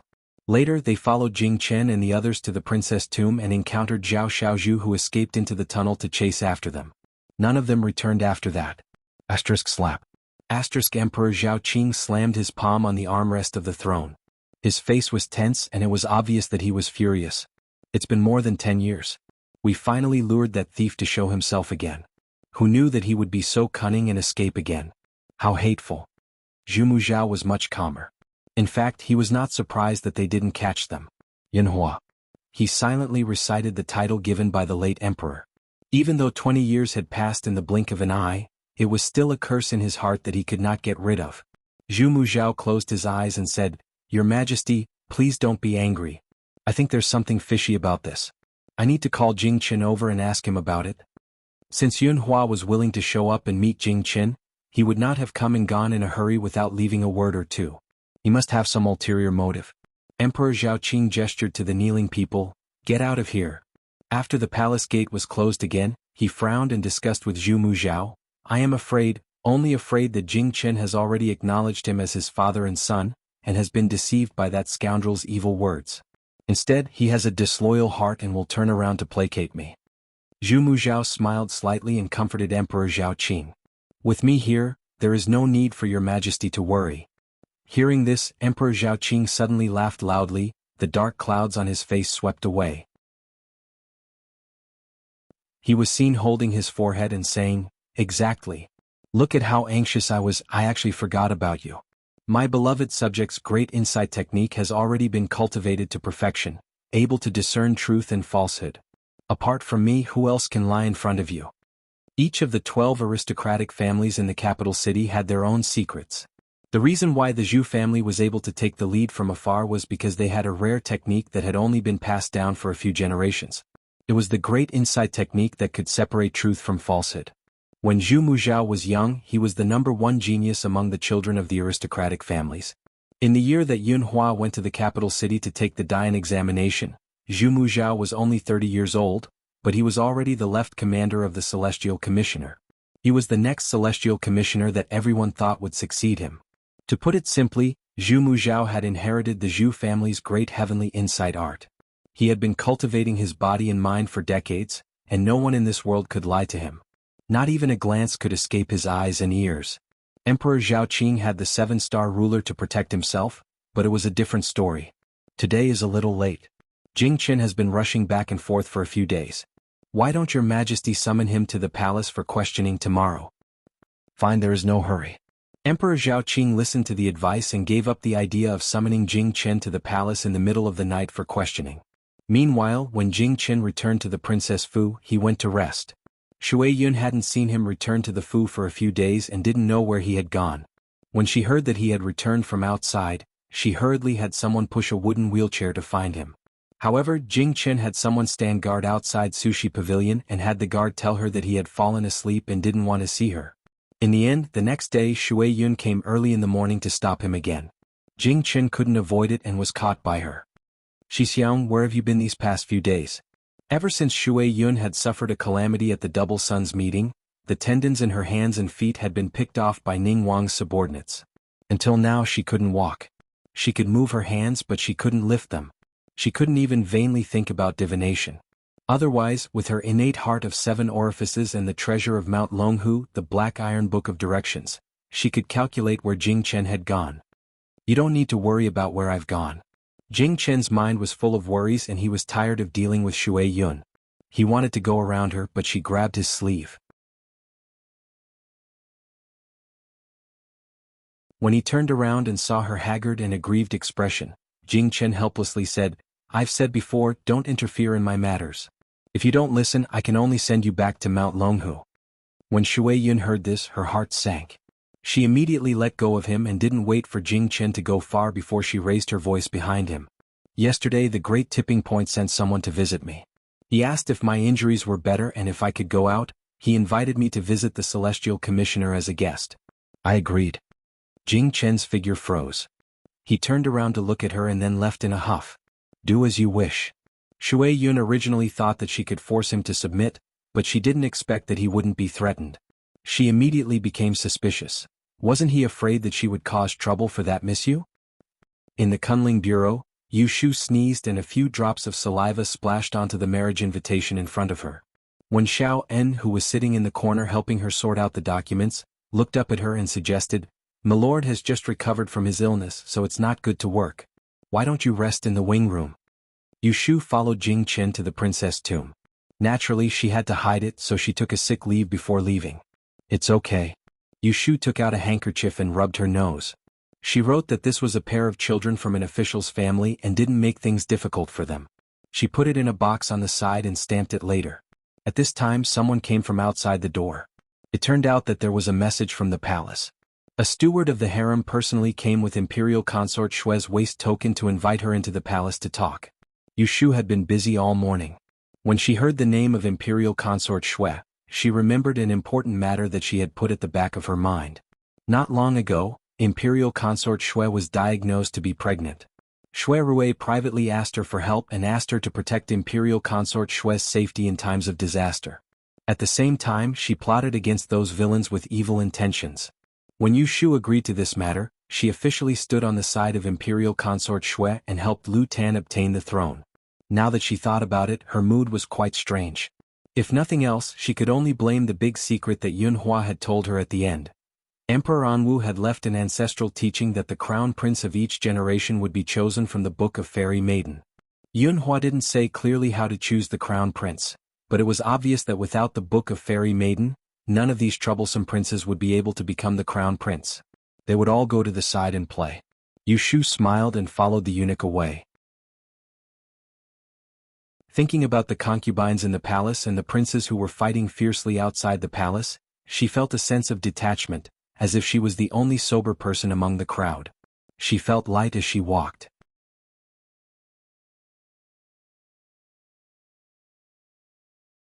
Chapter 663. Not long after Yushu entered Zhongcui Palace, the news reached Empress Rue's ears. Today the Empress also had a guest. At the mid-autumn banquet on the 15th of the 8th month, Wei Guofuran had claimed illness and hadn't appeared. Yesterday she had invited herself into the palace. With this person's status, Rue Empress couldn't ignore her, so she summoned her in the morning. Wei Guofuran had come to the palace for official business, not to chat with the Empress out of boredom. Next month was Wei Guofuran's birthday, and it was a birthday. As the old mother of Dongjing Wang, this birthday banquet had to be organized. But she had other ideas about how to do it. Thanks to the Holy One and Yang Yang's favor, this subject's wife was able to return to Jing to recuperate. At this age, I should have children and grandchildren around me and enjoy my later years. But my disappointing son's fortune is too strong and I haven't been able to fulfill my wishes. Sigh, this subject's health has been deteriorating in recent years. If I delay any longer, I'm afraid I won't be able to see the day he has both a son and a daughter. Rue Empress looked at Wei Guofuran, who was only a few years older than her, flaunting her age in front of her. She didn't feel comfortable, but she still responded, "It's your standards that are too high. Ben Gong came to make this connection and you refused. I really don't know what kind of daughter-in-law you are looking for." Empress Rue grumbled inside. Emperor Zhaoqing had given her this good job to matchmake the Prince of Dongjing, Jiang Huaying. But it wasn't so easy to choose someone that satisfied the emperor and the other liked. Yang Yang must be joking. This subject's wife came to the palace today to ask for a favor. Next month I will be giving birth. Since it's only us mother and son going to Jing, it would be too lonely. So for the liveliness, I want to invite more young children to the Wang Fu to play. Yang Yang, do you think it is possible? Rue Empress could see that Wei Guofuran wanted to use the excuse of the birthday banquet to invite all the girls of suitable age to the Fu and personally look at the talents. But she was afraid the commotion would be slandered, so she specially came to the palace to report to her. It had to be said that she had come at the right time. Because of Shui Guifei's pregnancy scare, Emperor Zhaoqing had flared up and she was worried that she wouldn't have a chance to resolve it. If she could resolve the marriage of Dongjing Wang, wouldn't it make up for her mistake? Therefore, when Madame Wei mentioned it, Empress Rue gave her the green light. Why not? You just have to send out the invitation. How about this? After all, you haven't been back in the capital for long, so it would be inappropriate for you to invite some people. This consort will have Zhangshu give you some ideas. Princess Changshu was the first daughter of Emperor Zhaoqing and Empress Rue. A few years ago, she had married the eldest son of Duke Qiu of the Tao Wenguan. With her appearance, no matter what Dongjing Wang Fu did, no one would make wild guesses. Wei Guofuran smiled and stood to thank Rue Empress for the decree. After coaxing Furan of the state of Wei away, Rue Empress heard that the female imperial official had entered the palace again. She knew that Yushu had gone to see noble consort Shui. Her face was expressionless as she turned to order the palace maid next to her. Ask Zheng Shanggong to come over. Noble consort Shui was pregnant and couldn't serve the emperor at night. Next month's Book of the Great Earth hadn't been drafted yet. At this moment, she summoned the female imperial officials of the Kunling Bureau into the palace. This would definitely cause the consorts in the Hogong to jump up and down. It was a pity that Sun Guiran had already fallen out of favor. She couldn't distract His Majesty any longer. She didn't know who Zhongcui Palace would sell to this time. She had to rearrange it. Yushu stayed at Zhongcui Palace for lunch before leaving. The rules in the palace were strict. No matter how much she faced a beauty like noble consort Shui, she couldn't fill her stomach. She still had to smile and thank her. Noble consort Shui had summoned her this time. One reason was to tell her birth date and the other was for next month's book of the Great Earth. For the latter, noble consort Shui didn't waste words with her. She straightforwardly told her that starting from next month, the arrangements on the book of the Great Earth were for her to do as she saw fit. What did it mean to do as she saw fit? When Yushu first heard this, she didn't understand.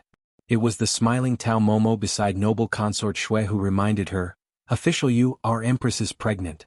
Starting from next month, she won't be able to serve His Majesty at night. You have to rearrange the extra days." It turned out that this was the iron discipline that Empress Ningxuan had set for the women in the harem. In order to prevent pregnant concubines from being spoiled and arrogant, once a palace maid was pregnant, she wouldn't be included in the Book of the Great Earth from the month after she was diagnosed. Speaking of which, Emperor Zhaoqing couldn't spend the night in Zhongcui Palace until noble consort Shui safely gave birth to the dragon child and came out of confinement. Of course, no one could control whether he came or not during the day. Then the extra days would be distributed to the other concubines. As for who to give it to or not, it would depend on noble consort Shui's mood. But noble consort Shui asked her to do as she saw fit. What kind of instruction was this? Yushu couldn't figure it out in the palace. After leaving the palace, she planned to ask Shui Rui for advice. It was the middle of the afternoon when she arrived at the gate of the Supreme Court in a sedan chair. The sun outside was a bit scorching. She asked Su Qing to go to the yamen first to see if Shui Rui was inside. Not long after, Shui Rui came out. He had changed into casual clothes and was leading a horse. Yushu stuck half her head out of the small window of the sedan chair and looked at him. "Are you free in the afternoon?" "Yes. If you are free, let's go to the Tower of Forgetfulness." "All right, let's go." Yushu was half the head of the Kunling Bureau after all. It wasn't a problem for her to occasionally miss work for half a day. The Supreme Court wasn't far from by Ma Street.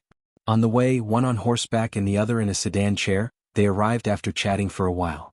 Sitting in the elegant room, they smoked a pot of good incense and changed into comfortable clothes, shoes and socks. Yushu sat on the soft chair with her feet up. She held a piece of meat roll in her hand and ate happily. "Big brother, what do you think her ladyship means? How should I arrange for next month's Book of Earth?" Shui Rui knew that she hadn't eaten her fill at noon in the palace and had someone go to the kitchen to bring some cooked food for her.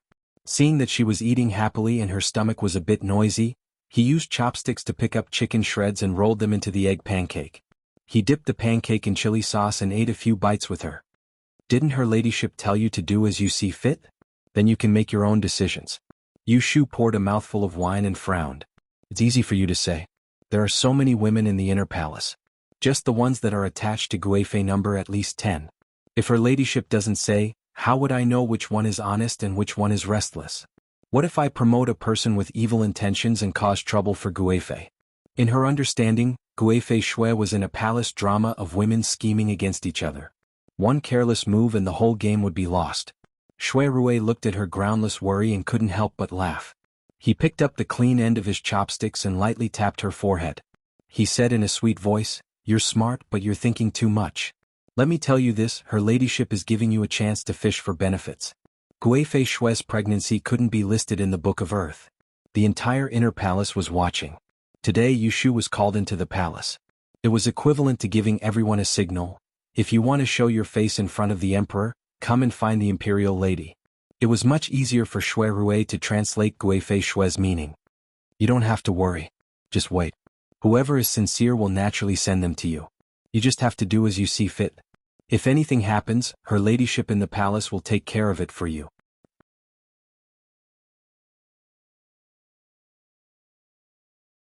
Chapter 664. Emperor Zhaoqing had been on the throne for 14 years. How many women were there in his palace?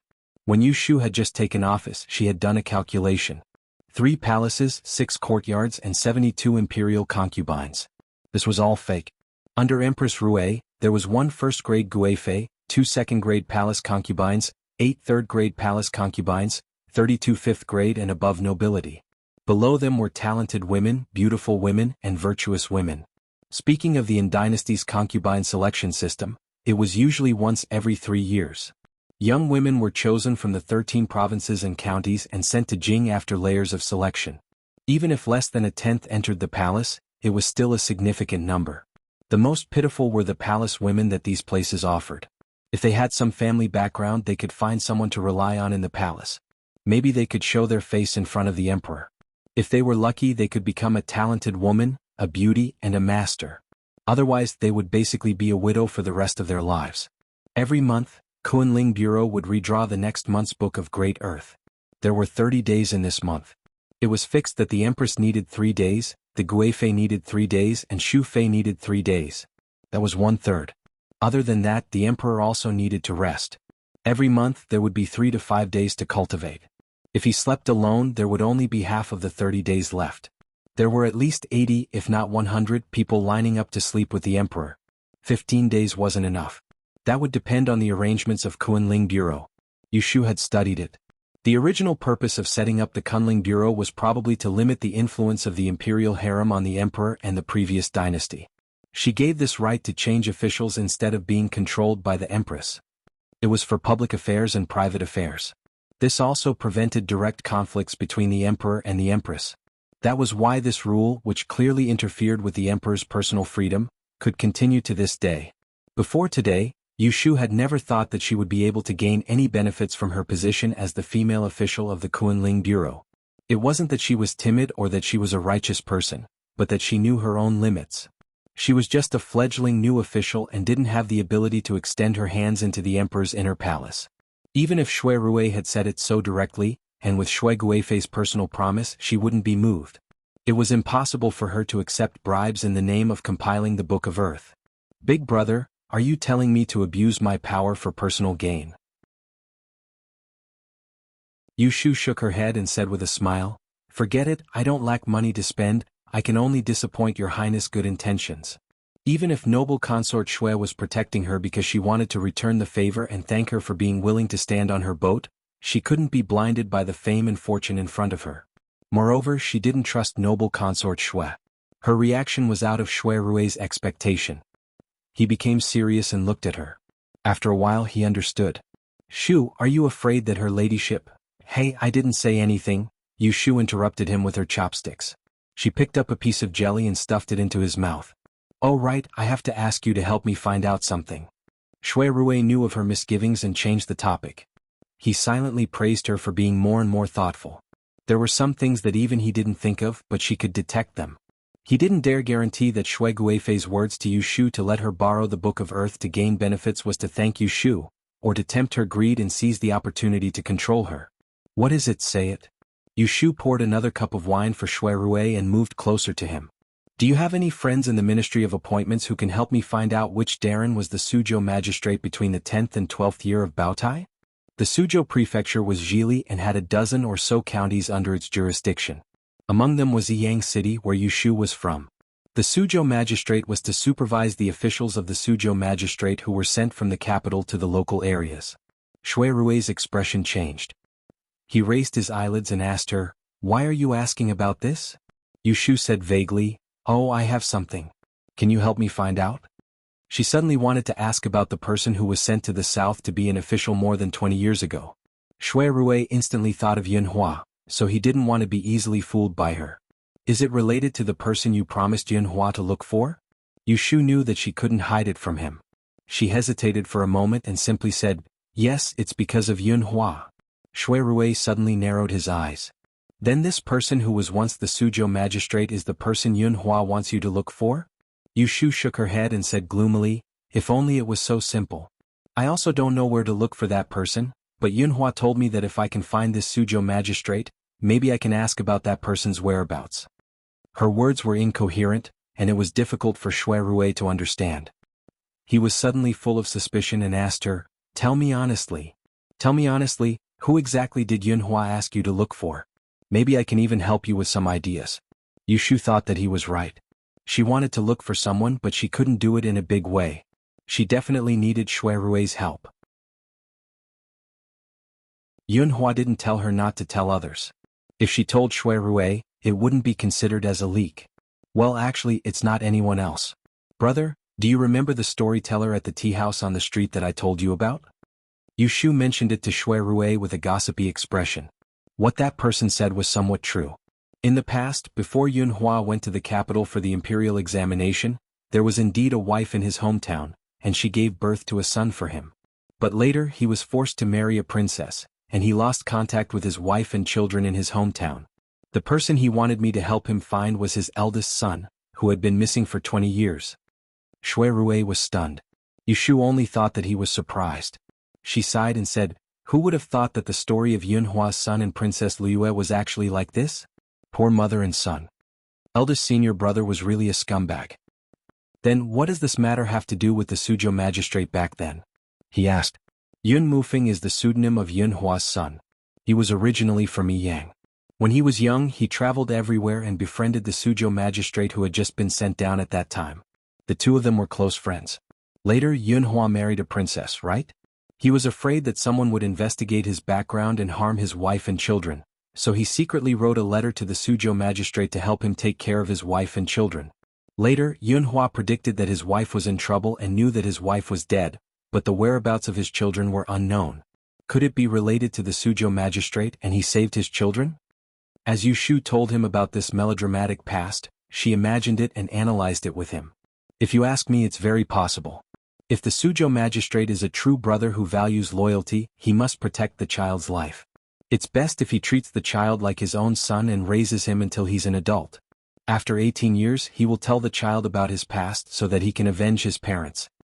Hearing this, Shui Rue tightened his grip on the wine in his cup, raised his head and drank it in one gulp. There were all kinds of feelings in his heart, and the corners of his eyes were burning and sore. He lowered his eyes to cover his eyes and could not help but laugh.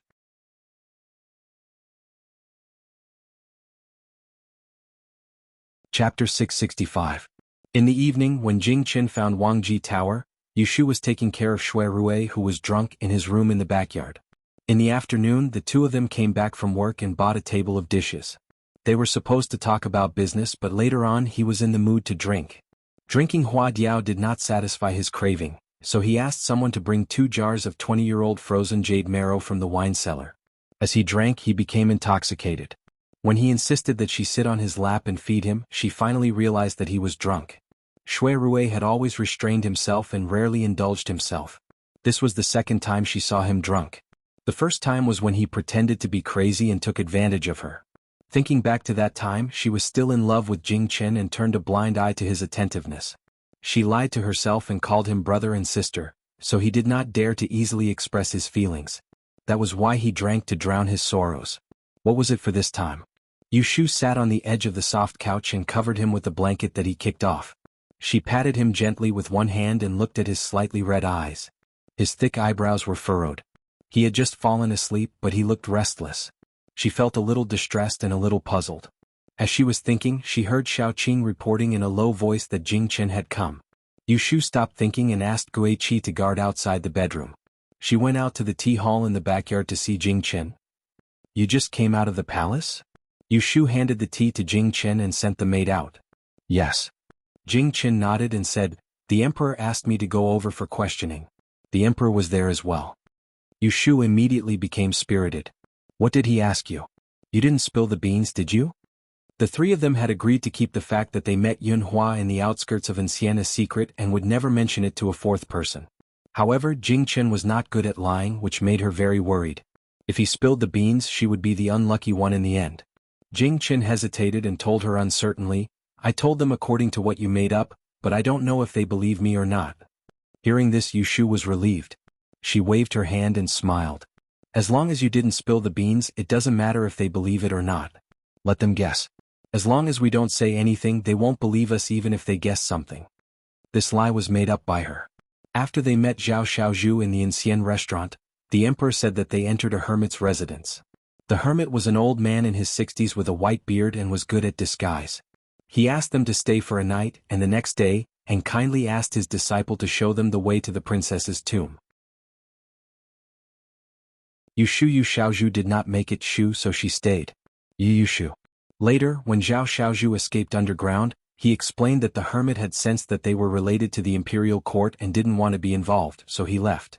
Because Yunhua left cleanly, everything that should be taken away was packed away. What was left behind was not enough to be used as evidence. Yushu did not have any psychological burden to instigate Jing Chen to deceive the emperor. Anyway, that was his father. He knew that the emperor wanted his father's life. If he did not lie, would he kill his father? Yushu looked at Jing Chen. During this trip, she realized that he was more humane. He was not as aloof as he used to be. I am worried that the emperor will ask you again after giving me some advice. You better be prepared. Jing Chen saw Emperor Zhao Qing when he entered the palace today. He could see that the emperor was not very happy. He had asked him to take the risk to leave the capital with the Soul Breaker, but he had gained nothing. He grew up in Dragon Tiger Mountain Taoism, so he was not sensitive to the relationship between the emperor and his subjects. After he met Emperor Zhao Qing, he felt that he had one more relative in the world and was secretly happy. Emperor Zhao Qing had always treated him well, but as he learned more and more of the truth, he became more and more aware of the reason he treated him well. It was not because he was the only child left behind by his twin sister, but because he had the unspeakable fate of being a great calamity. This caused his heart to feel a bit cold. You don't have to worry about me. I won't say a word that I shouldn't say. Yushu raised an eyebrow. The difficulty of prying words out of her mouth was the same as trying to pry open a clam with your bare hands. Jing Chen lowered his eyes and swept over the unnaturally raised pinky of her left hand that was holding the cup. He didn't know what to think, but his eyes suddenly became guilty. Yushu was not blind. She found that the way he stared at her was not right. She became vigilant and glared at him exasperatedly, saying, "What are you looking at?" This boy, did he know that they did not need to be married and have children to break their fates, so he still did not give up on her? Being stared at, Jing Chen unnaturally turned his head and stiffly changed the topic. "I want to say, why don't I see Brother Shui? Is he not here?" "Oh, my brother didn't sleep well last night. He is catching up on sleep in his room." Yushu subconsciously concealed the fact that Shui Rui was drunk. Jing Chen glanced at the dark sky outside the window and said, "It's already so late. It's not good for health to sleep too much. Wake him up and eat dinner. He can sleep after digestion." In the face of Jing Chen's unintentional concern, Yushu was confused. She always felt that the relationship between the three of them had become subtle after the trip. Shui Rui did not seem to dislike Jing Chen that much, and Jing Chen did not seem to treat Shui Rui as a stranger. Was this a good sign? No need. Let him sleep until he wakes up. He has a bad temper when he wakes up. If he doesn't sleep well, he will have a long face.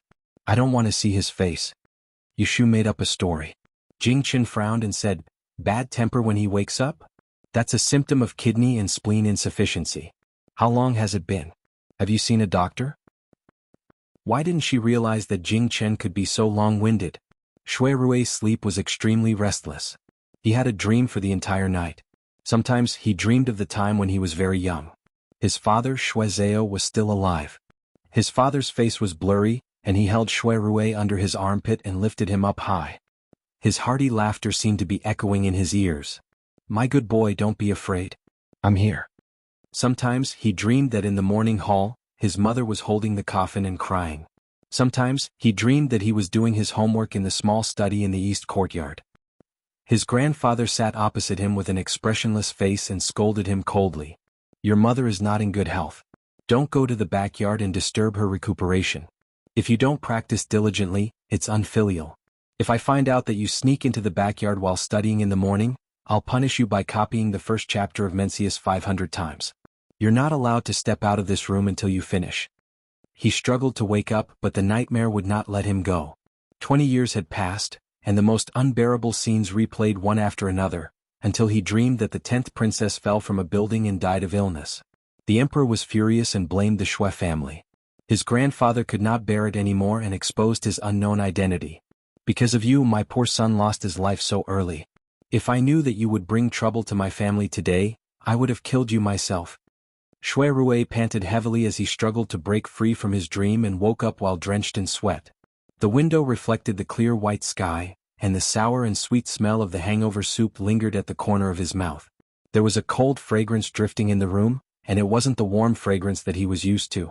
At this moment, when he smelled it, there was a kind of refreshing and comfortable feeling that allowed him to slowly calm down from his dream. After sitting quietly for a while, he did not call anyone in to serve him. He put on his clothes and got out of bed. He went to the basin and wet a towel with cold water and put it on his face. He shivered and let out a long sigh of relief. At this moment he heard some movement in the quiet courtyard. He did not want to stay in the room alone at this time. Perhaps it was because of the nightmare, but he always felt that his chest was stuffy.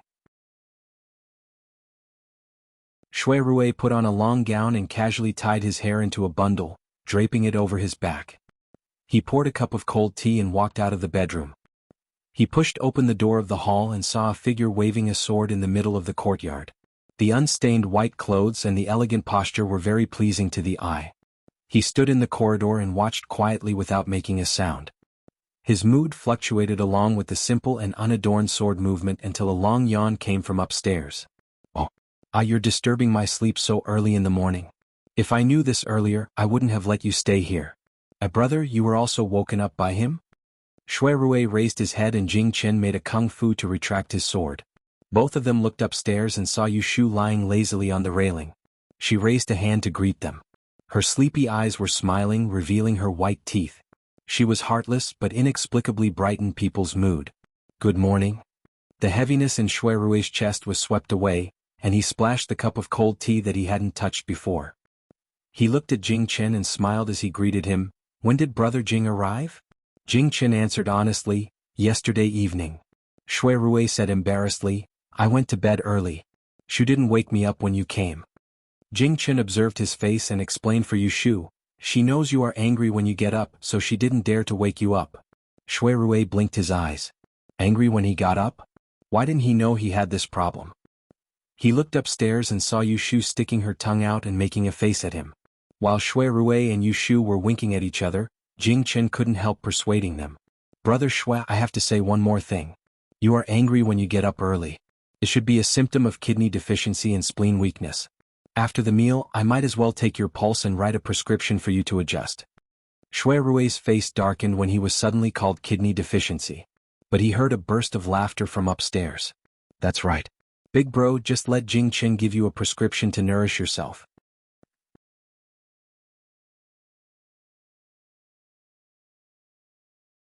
Chapter 666. The three of them had breakfast together and went to do their own things. They agreed to come back at night to discuss their next step. When Yu Shu and Jing Chen were on the way to the Celestial Commissioner office, she realized something was wrong. She had temporarily teamed up with Shui Rui and Jing Chen to go to the Princess Tomb instance. Now that everyone was back, shouldn't they be dismissed?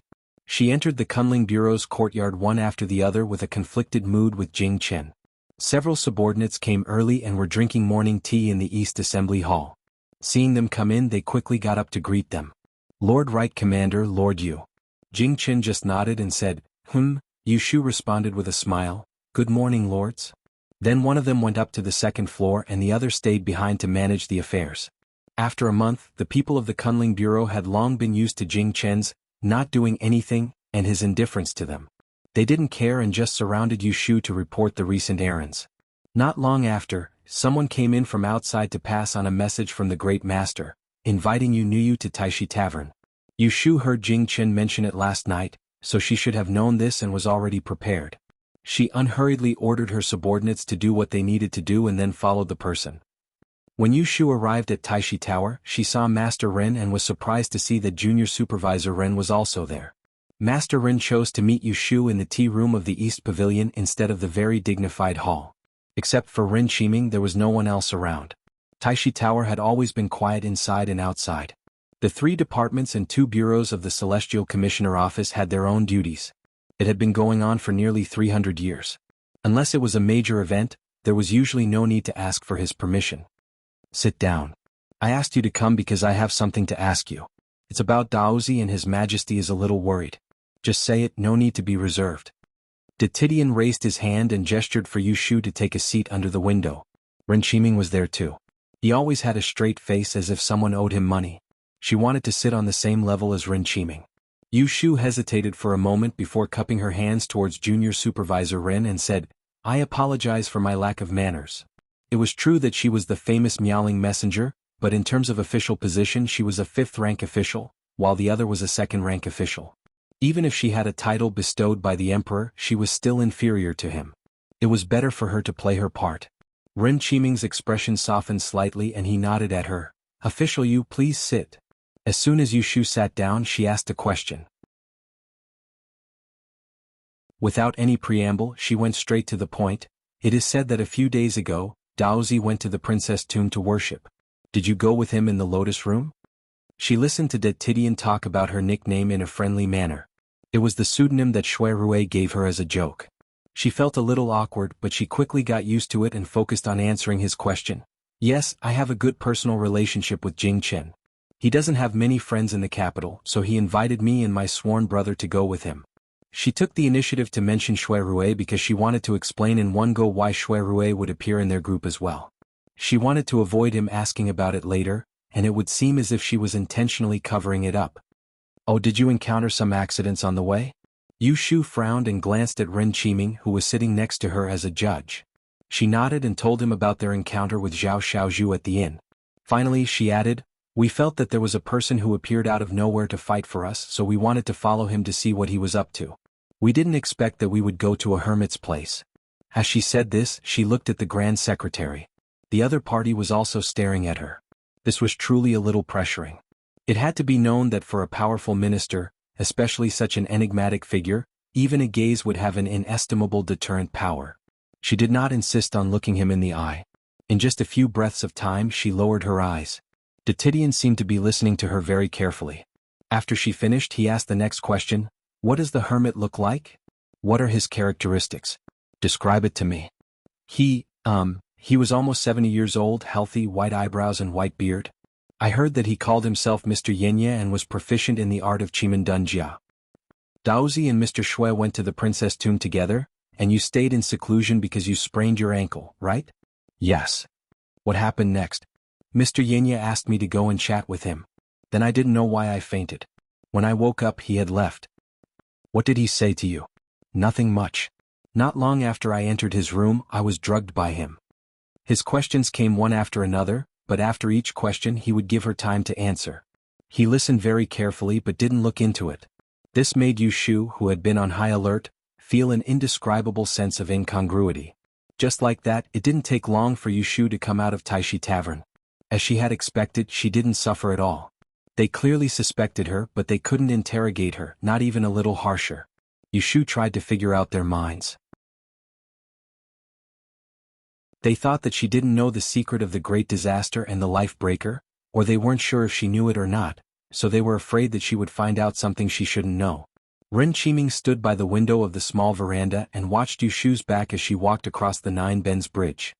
He turned around to look at the great tipping scholar, who was deep in thought with his eyes closed. He wanted to say something but stopped himself. Say what you want to say. Yu Shu is young but she's quite scheming. I think she's hiding something. Did the Grand Secretary notice anything? Zhu Muzhao opened his eyes. His gaze flickered as if there was a mystery. He said, everything she said was the same as Jing Chen. Even the places where she lied were the same. She described the appearance of the hermit, it was fake. She stayed because of her injury, it was fake. She fainted, it was real. She didn't communicate with the hermit in private, it was fake. Ren Qiming's expression changed and he said anxiously, so, Jing Chen really acknowledged Yunhua? Zhu Muzhao shook his head and said with certainty, on the contrary, that hermit might be Yunhua, but he didn't acknowledge Jing Chen. Ren Qiming was puzzled. Zhu Muzhao smiled faintly. It was rare for him to be in the mood to explain to him, you don't know, but Yunhua had an unusual treasure called Zhuge Ai, which could prevent people from performing divination. If he acknowledged Jing Chen, he would have to explain that he faked his death in the past, so that I wouldn't find out after Jing Chen returned to the capital, and he would definitely give the Zhugai to him. However, my great insight spell could still predict that they lied. This proves that even if the hermit was Yunhua, he did not reveal his identity to them. Yunhua was one of the few people who knew that he had successfully learned the Zhu family's great insight spell. With his watertight style, how could he have overlooked this? Ren Qiming breathed a sigh of relief, but he asked in confusion, then why did they lie? This is not difficult to explain. Jing Chen might have guessed that there was something fishy about Yunhua's death in the past. When he saw the hermit, he suspected that he was related to Yunhua, so he did not dare to tell the truth. Qiming, I'll write a memorial to the throne. Send it to the palace on my behalf. Yes, Taishu. Yu Shu did not know the conversation between the two after that. She returned to Kunling Bureau and sent Wen Xiao and to find the files for her. She stayed alone thinking about whether there were any mistakes in Taishi Tower just now. After confirming that she did not say anything wrong, she relaxed and poured a cup of tea to drink. Then, she reached out to take out 2 rings from the secret compartment under the table and put them on her hand again. This was what Shui Rui told her in secret before she went out in the morning.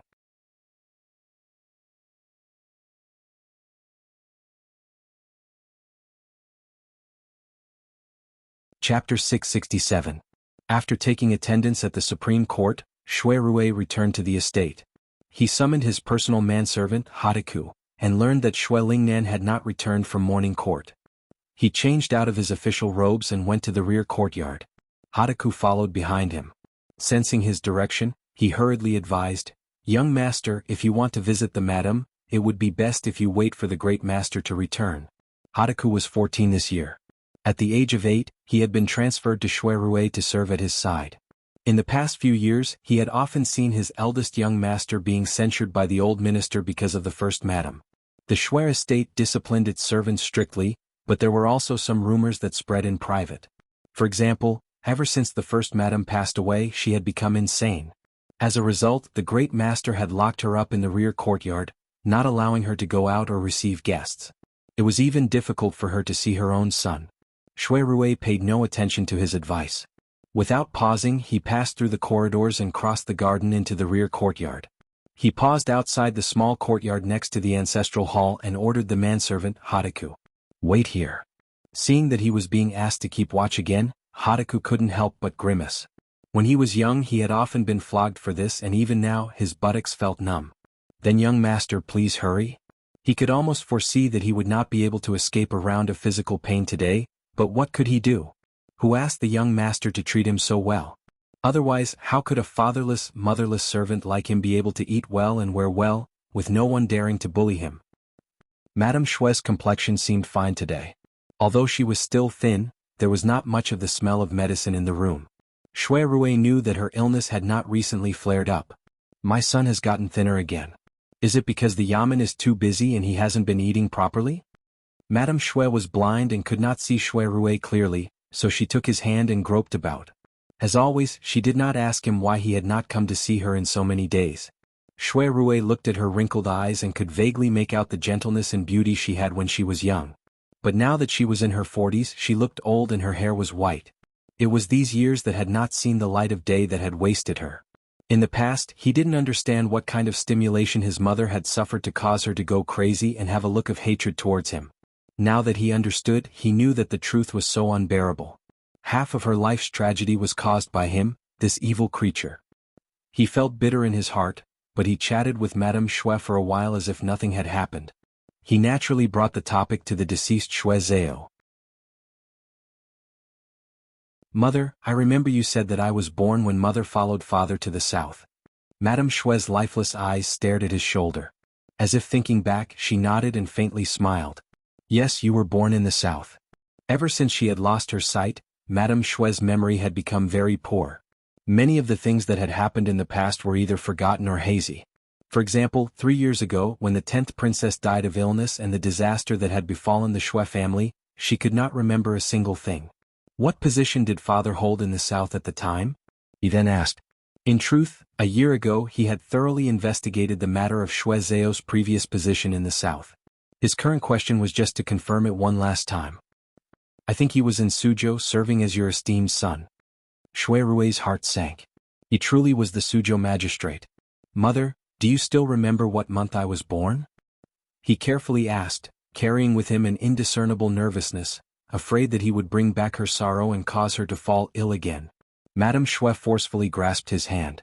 Displeasure was on her face, but she replied without hesitation, "Foolish child, what are you asking?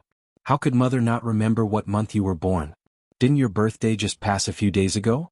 Ah, you were born on the 9th day of the 7th month in the 12th year of Baotai." "Mother, don't be angry. Your child asked a foolish question." As Shui Rui admitted his mistake, he thought to himself, his date of birth and 8 characters can't be fake, or else his divination from childhood would have been exposed long ago. It was a pity that his mother remembered his birth so clearly, but she had forgotten that he was not her biological son. It was only when she fell ill that she would go crazy and curse him for being the root of disaster. It was laughable that she was only clear-headed when she fell ill. Qingbi, what's wrong? Is there something on your mind? Madame Shui nudged him. Although she could not see, her mind was very sensitive. No, I just suddenly thought of father, Shui Rui whispered. Mother, I remember you telling me that father is an open-minded and cheerful person who doesn't care about trifles and has friends all over the world. Madame Shui sighed, but then she smiled and said, that's right. Although your father comes from an aristocratic family, he has a chivalrous heart. When he goes out, he can always make a few friends. No matter what their background is, whether they're poor or rich, he can even call the wandering heroes of the Jianghu his brother. Shui Rui seized the opportunity to ask, father served outside Suzhou for 3 years. At that time, did he have any particularly close friends? Madame Shui thought for a long time. Her eyes lost focus, and after opening them for a few moments, she closed them again.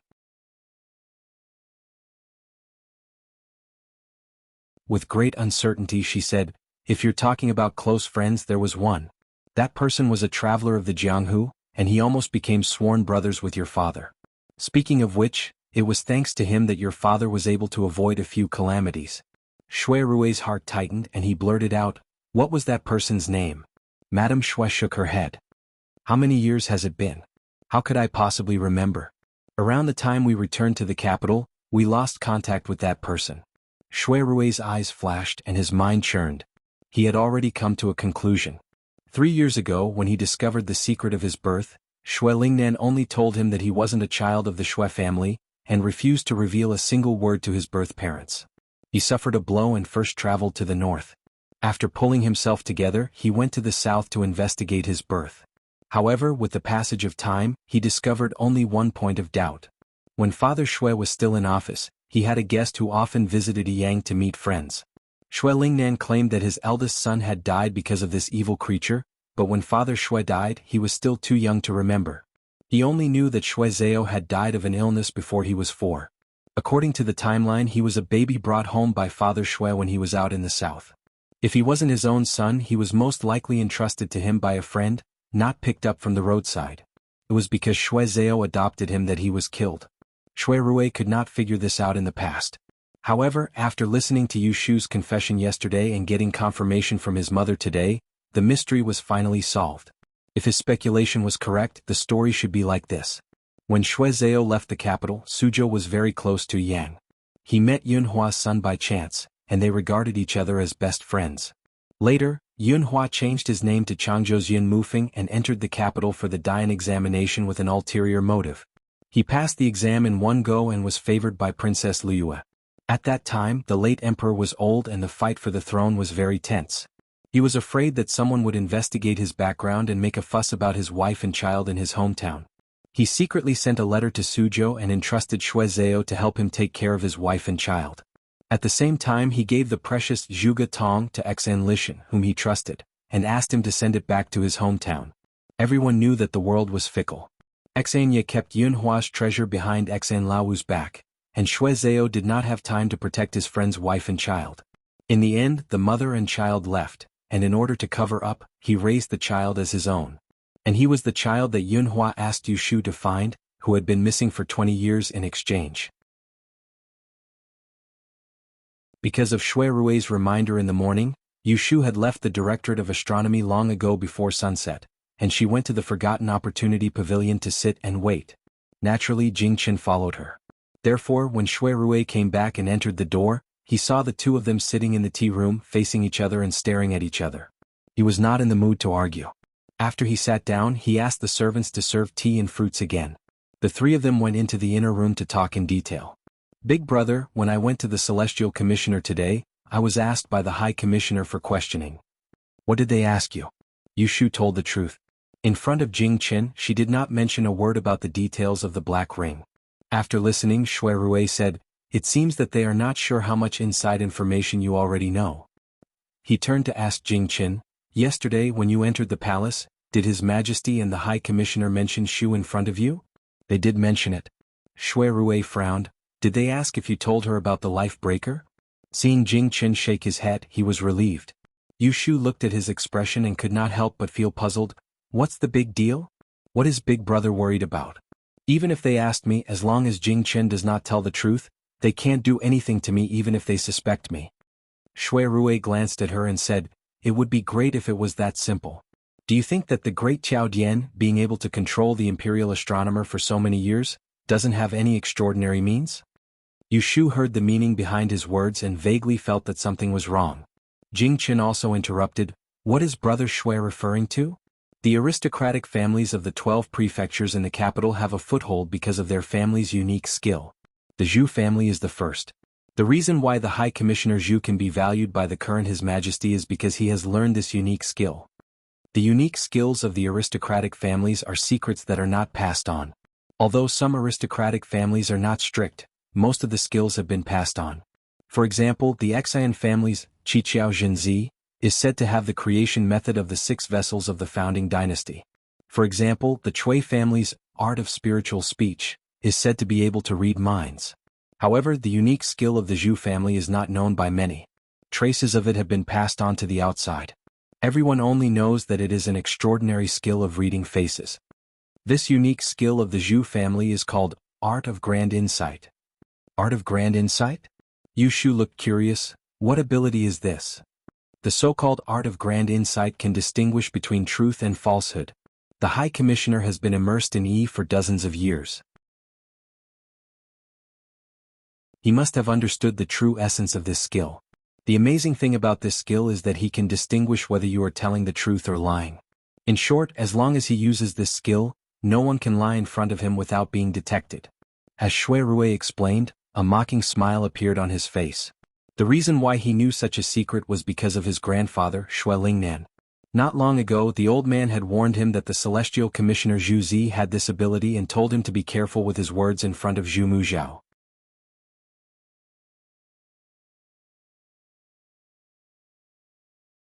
Chapter 668. Second chapter contains an important plot. It is not recommended to skip. When he heard about the great insight technique, Jing Chen was shocked. He muttered, "Doesn't that mean he knows that we are lying to him?" Yu Shu was deep in thought. Shui Rui laughed inexplicably and said to the two of them, "So what if he knows? Their scruples are far greater than yours. They have to prevent you from reuniting with your biological father and prevent Shu from finding out the secret, so they can't interrogate you directly. Even if they know that you are lying, they can only be suspicious at most, but they can't be sure." Jing Chen understood immediately. When he heard Shui Rui's words, he found them familiar. He suddenly remembered that when he left the palace yesterday, he went to look for Yu Shu and told her about his worries. He was afraid that the emperor and the great Tiandi would suspect that he was not telling the truth. At that time, she also dismissed it with a smile. Yes, even if they have doubts, it is impossible for them to confront us. Yu Shu was not worried about this. She looked at Jing Chen and said, "But from now on, it is better for you to be more cautious in front of the great Tiandi." Yes. Jing Chen agreed deeply. At the same time, he was secretly glad that he was a man of few words. Even if the great Tiandi wanted to get close to him, he did not say much in front of him. "We have seen Yunhua. Now we have aroused the suspicion of the emperor and the great Tiandi. In the future, our every move will be closely watched. It is not appropriate to do too much. It is best to not make a move. When I find the person Yunhua is looking for, I will exchange the details of the Book of Mystic Nyu's 6 Rens with him. Then I will find a way to break your destiny." Yu Shu cautiously warned Jing Chen. Her last sentence was also a hint to him not to think about marrying her and having children with her so that he could risk his life. It was unknown whether Jing Chen heard it or not, but he did not intend to refute her. He replied softly, "I understand. Big brother, do you have anything else to say?" Yu Shu looked at Shui Rui. "No. For now, we can only take it one step at a time. Let's do as you say." As soon as he finished speaking, Yu Shu stood up from the chair and smiled at Jing Chen. "It's getting late and there are people watching outside. I won't keep you any longer. You should go back now." She had asked him to leave with a high-sounding reason. Even if Jing Chen didn't want to go back to the princess's mansion, he couldn't do anything about it. "I'll take my leave first." Jing Chen stood up and looked back at her. He then cupped his hands in thanks to Shui Rui. "Thank you, Brother Shui." It was obvious what he was thanking her for. Shui Rui urged him to stay. "Why don't you stay for dinner?" Jing Chen declined politely. "No need to trouble yourself." "Then I'll see you off." "All right." Yu Shu secretly rolled her eyes. When did the two of them become so close? Once Jing Chen left, Yushu dragged Shui Rui back to the room, closed the door and interrogated him. Before I went out this morning, you reminded me to take off the ring before I went to see the Great Tipping Point. What was your intention? If he knew that the Great Tipping Point had the Great Insight technique, he would first ask Jing Chen and then ask her the same question. She was wearing the ring given by Qing Zheng. If she lied to the Great Tipping Point, he would not be able to tell the truth. Instead, he would notice that there was something wrong with her body. It would be better for her to take off the ring. This explanation made sense, but she felt that Shui Rui's thoughts were not that simple. Shui Rui took the opportunity to take her hand and sit down on the soft couch. He moved his long legs on the couch and leaned his back against the cushion. He held her slender fingers and played with them while he asked her, "Do you think that the Great Tipping Point doesn't know that Yunhua has the treasure Zhuge Ai to protect himself?" "I don't think he doesn't know." Yushu was not sure. Maybe he knew? "Then, do you think that Xianye secretly hid the Zhuge Ai that Yunhua gave to Xian Lishan so the father and son became enemies? Do you know about this?" "I don't know," Yushu answered quickly. Regardless of how unkind it was for Xianye to do such a shameful thing, it was impossible for the father and son of the Xian family to let the matter leak out because it was related to Yunhua. Shui Rui looked at Yushu as if she was worth teaching. His dark eyes were attractive. "Alright, let's assume that the Great Tipping Point knows that Yunhua has a treasure called Zhuge Ai, but he doesn't know that it has fallen into the hands of the father and son of the Xian family." Yushu nodded. Her gaze urged him to speak quickly. "If I am the Great Tipping Point, I suspect that you and Jing Chen have met Yunhua. The smartest way to confirm whether you have acknowledged him and covered up for him is not to ask for the truth from your mouths, but to determine whether you are lying or not. If Jing Chen has met Yunhua, but is unwilling to reveal information about him after returning to the capital, there will be two possibilities. One, Yunhua and Jing Chen have acknowledged each other and told him the truth about what happened in the past. Then Jing Chen will deliberately protect him so he lied to cover up for him. The other possibility is that Yunhua has not acknowledged Jing Chen, but Jing Chen is suspicious of his identity so he lied. Then how do we determine whether Jing Chen and Yunhua have acknowledged each other? From Yunhua's point of view, if he met his son, but he was afraid that he would reveal his identity, he would definitely hand over the Zhuge Tong to Jing Chen, and then remind him about the Zhu family's great cave illumination skill, so that he would not give himself away after returning to the capital. So, the emperor first met Jing Chen, and the Great Tipping Point found out that he was lying. Then he looked for you and found out that you were also lying. The two of you told the same lie, which proves that you do not have the Zhuge Tong. Of course, Yunhua did not acknowledge Jing Chen. Yushu felt dizzy as she listened. After a while, she understood his reasoning, and she also knew why Shui Rui asked her to take off the black ring this morning. She felt a lingering fear in her heart, and she was so shocked that she broke out in a cold sweat. She squeezed his hand tightly and said, "Fortunately, I listened to you and took off the ring. Otherwise, the Great Tipping Point would have used the Great Cave Illumination skill to examine me today, and he would not have been able to tell whether I was telling the truth or not. Wouldn't that have been terrible?" "I'm just assuming that." Shui Rui comforted her. Maybe he did not know that Yunhua had the precious Zhuge Tong. Yushu put on a long face and said, "That's even worse, okay?" He could tell that Jing Chen was lying, but when it was my turn he could not tell that I was lying. That's what you call the 300 taels of silver that would reveal the truth. She thought that she was smart and thought that nothing would go wrong, but compared to Shui Rui she was like a retard. Shui Rui could not help but laugh. He grabbed her small hand, raised it to his lips, and gave it a light peck. "I helped you escape this disaster. How are you going to thank me?" Yushu said weakly, "Don't make fun of me. It's annoying." "What's annoying?" Yushu pursed her lips and said, "How can a smart person like you understand the troubles of us mortals?" When Shui Rui heard that, he knew that she was being petty again. He sighed and said, "Don't say that I'm smart. There are many people who are smarter than me."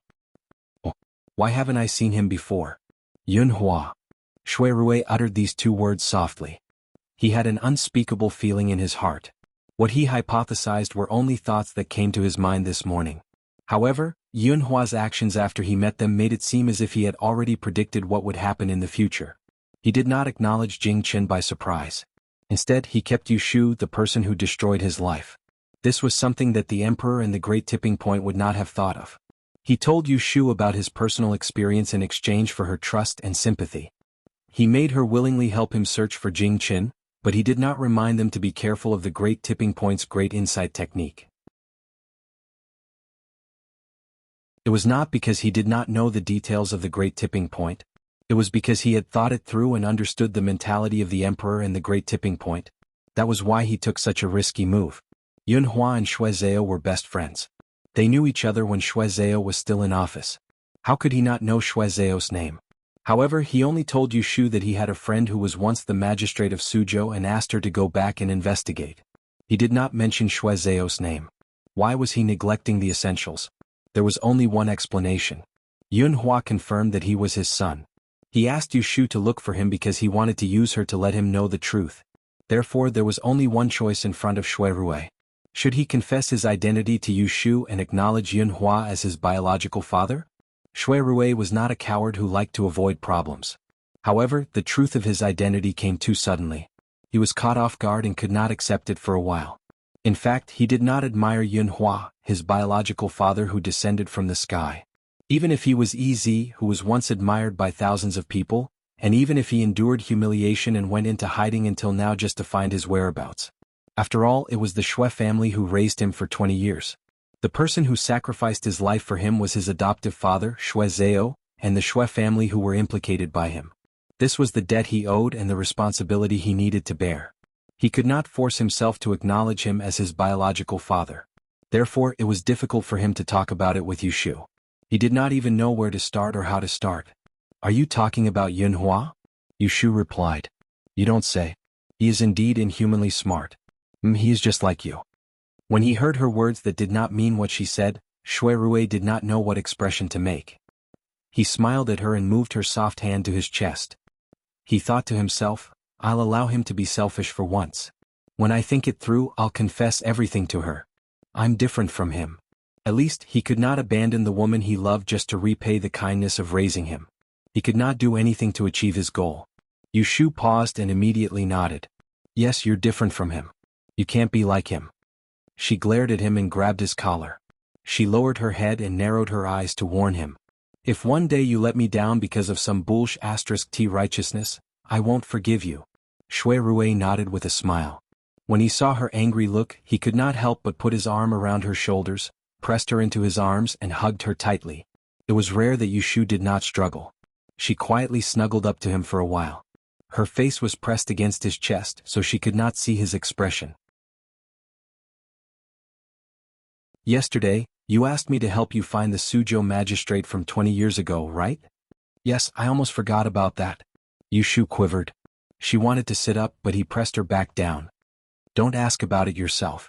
The Emperor and the Great Tipping Point are already suspicious of you. There are spies everywhere. There are people watching your and Jing Chen's every move. Don't act rashly in case they find out. Leave this matter to me to investigate. However, it has been a long time. It is not convenient for me to go directly to the Ministry of Personnel to find someone to look through the files. I can only send my trusted people to investigate in secret in Suzhou." That you're tuning in to the Han Li's Wuxia Chronicles YouTube channel. We're so grateful for your support and don't forget to subscribe to join us on this incredible journey through captivating stories. Your generosity through donations truly makes a world of difference, as it's the primary source of revenue that allows me to expand and enhance this channel for you. Thank you from the bottom of my heart for being a part of this adventure.